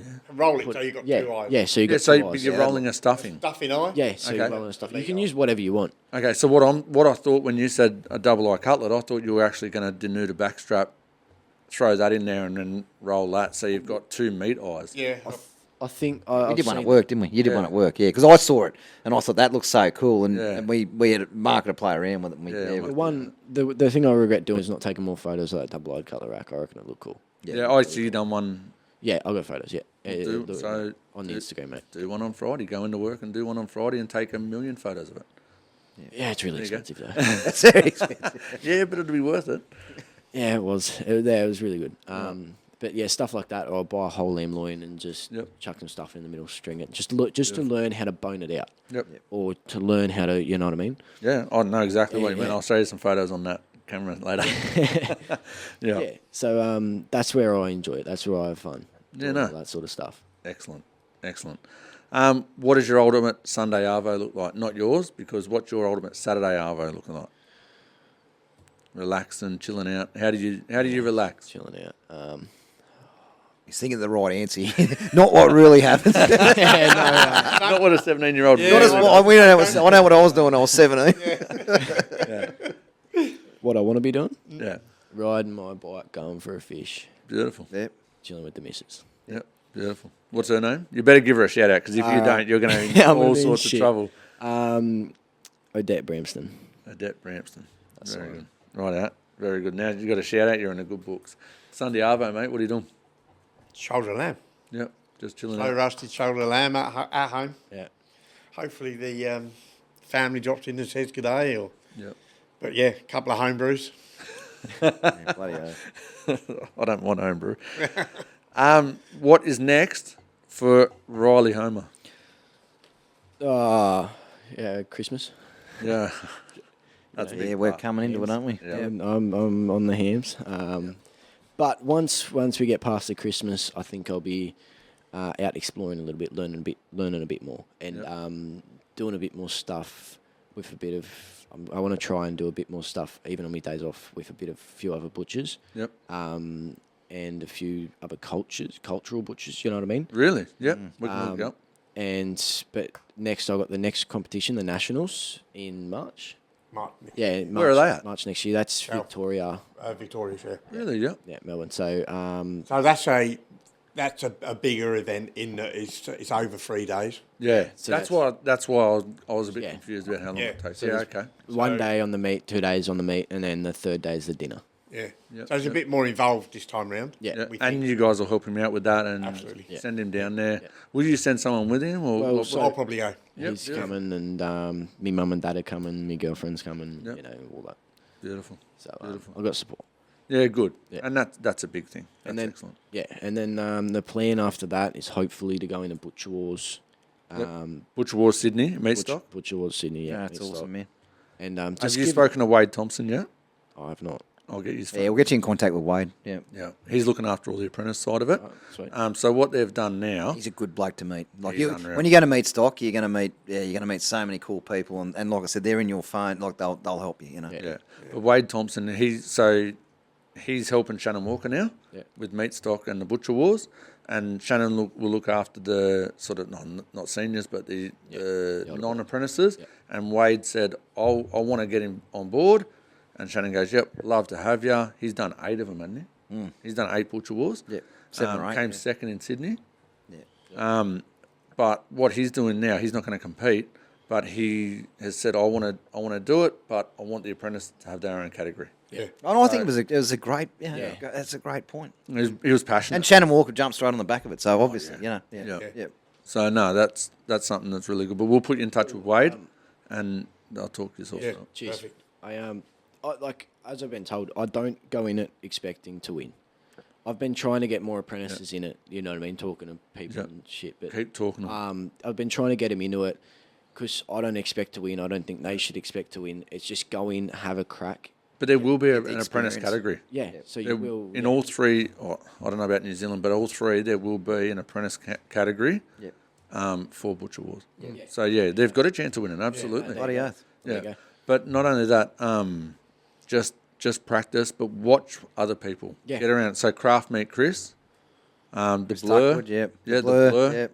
Watch him. Luke Thompson. I've seen the blur. They're unbelievable, and they're young blokes. Oh, Chris is a bit older now, but they're young blokes as well. Maddie Decker, she done a great Yeah, job. she's a legend. Yep. And one thing, you young blokes are better be ready. These girls are coming. These girls are coming, yeah. Yeah, they're coming. I've seen like how many? I think going into the nationals, I think Yes. there's only one other bloke. Yeah. In there, the rest are girls. You're right. Romania, wasn't it? So I'm pretty scared. And the Italian lady, she won Romania. Yes, she did. Yeah. yeah. But they're having a crack, and they've got that feminine touch. So you've got to be on. Eye for detail. Yes, they do. Yeah. So Elena Empson, yeah. Oh, yeah. yeah. Legend, yeah. absolutely. But no, you've got to be ready for that. So. I'm scared. But no, we'll put you in touch with Wade, and any other apprentices, hit us up. We'll put you in touch with Wade to do Butcher Wars. Yep. It's a massive thing, and so cool. Yeah. You might even get to have a yarn or a podcast Yep. while you're there. So, any of you guys out there, you've got an apprentice that you'd like to give a crack at it, you'd like to get in contact with Wade, sing out to us, shoot us an email, hamish@themeatgame.com. We'll get you in touch with Wade. Yeah, probably should even talk to Wade on the Thursday one about it. We might get Wade on, yeah. Yep. What is it? Truck and Butcher. He's trucking, he's driving semis at the moment. Yeah, but no, he's very, very responsive, Wade. Yeah, for sure. Oh, follow him on Facebook. Yeah, he's Yeah, no, he's a ripper. Yeah. really nice fella. What's next for Jason Bowden and Saratoga Quality Meats? More branding, obviously. Yeah, with the beef thing is the next big thing I think to come. Yep. Which I'm really stoked to work with. Happy with the product and really want to push forward with that. The other thing is probably find another outlet like Erina. See if we can find another space that's going to work as well as that one did. Yep. Because that's so good. Beautiful. But it's about finding the opportunity, looking for the opportunity. Yeah. Finding an opening. Tony's very good. He'll back us if we find the right place. Yep. He'll stand behind it and get behind it. So Awesome. Sounds good. All right, guys, you got anything else? I'll tell you what I would like to do is Go. give a real good shout out to everybody that's involved with Saratoga Meats. Yep. Because they turn up every day, go above and beyond. You know what I mean? Doing what it is that we do for our customers and customer service, and not only Helping for what it me, is that they've done yeah. for this young fella. Yeah, what a they've brilliant done shop. heaps. Yeah. Brilliant shop. Right. I don't know for sure. I haven't met these guys, but I don't reckon they would have done it if they hadn't already had people doing it for them. So that's probably something you've bred at Saratoga, that whole stage. Yeah, well, So it's obviously bred into them. It's excellent. with Connor, Levi, so Connor's my 2IC, if you want to call him that. He's a great young man. You know what I mean? He's dedicated to the cause. He gets stuck in and, leads by example with the other guys.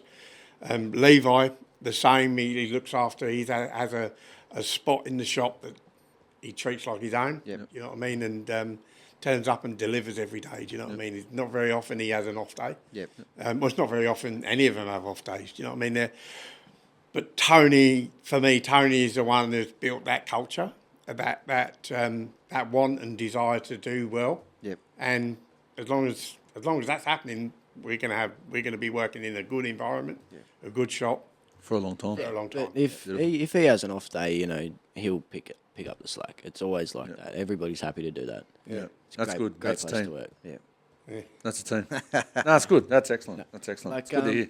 I went when we were at the gala dinner. You know, I'm walking down. People are saying, "Come work for me, man. I'll show you how to butcher." And I feel like saying back to them, man, I love the place I work and the people I work with. That's Good. awesome. That's excellent. That's absolutely Great. awesome. That's excellent. What'd you say before? What? You said something. Well, when we were at the dinner, Mark knew everyone. I only met. Well, you're like, no, you said to me, you're like, I know everyone. Come meet this bloke. Come meet this bloke. Come meet this bloke. How many schooners did I had though? Oh, too many. I don't know, mate. That's what you'll see at Meat Stock when Yeah. you compete in that. You'll just meet so many people that it just it'll chops. just open so many doors for you. And like I said, they're contacts that you'll carry for your whole career. It's awesome. You know. Yeah. Get ready. Meat stock's massive. Nah, Meat Stock's awesome, guys. Get around it. mate. Absolutely. No, that's us. Thanks, mate. Right, guys, we're going to wrap it up there. We'll touch base again on Thursday for a Normal Thursday yarn. Bye for now. Bye for now. Go on. Give it a good one, Ryan. Give it a real good one. Look, get right into it. Bye for now. Bye for now. That was good. Right. See, you've got to assert his dominance. It's on the concrete, blood on the steel. I'm talking about a life that's raw and real. From the paddock to the plate, it's more than a trade.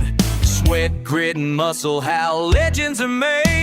It ain't just work, it's a way of life. Cut deep like a bone and knife.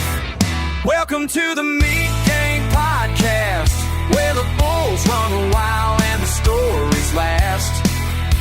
Country boys, butchers, and cowboys too, running hard on the truth like we always do. Raise your glass, crank it loud, make it blast. This is the Meat Game Podcast.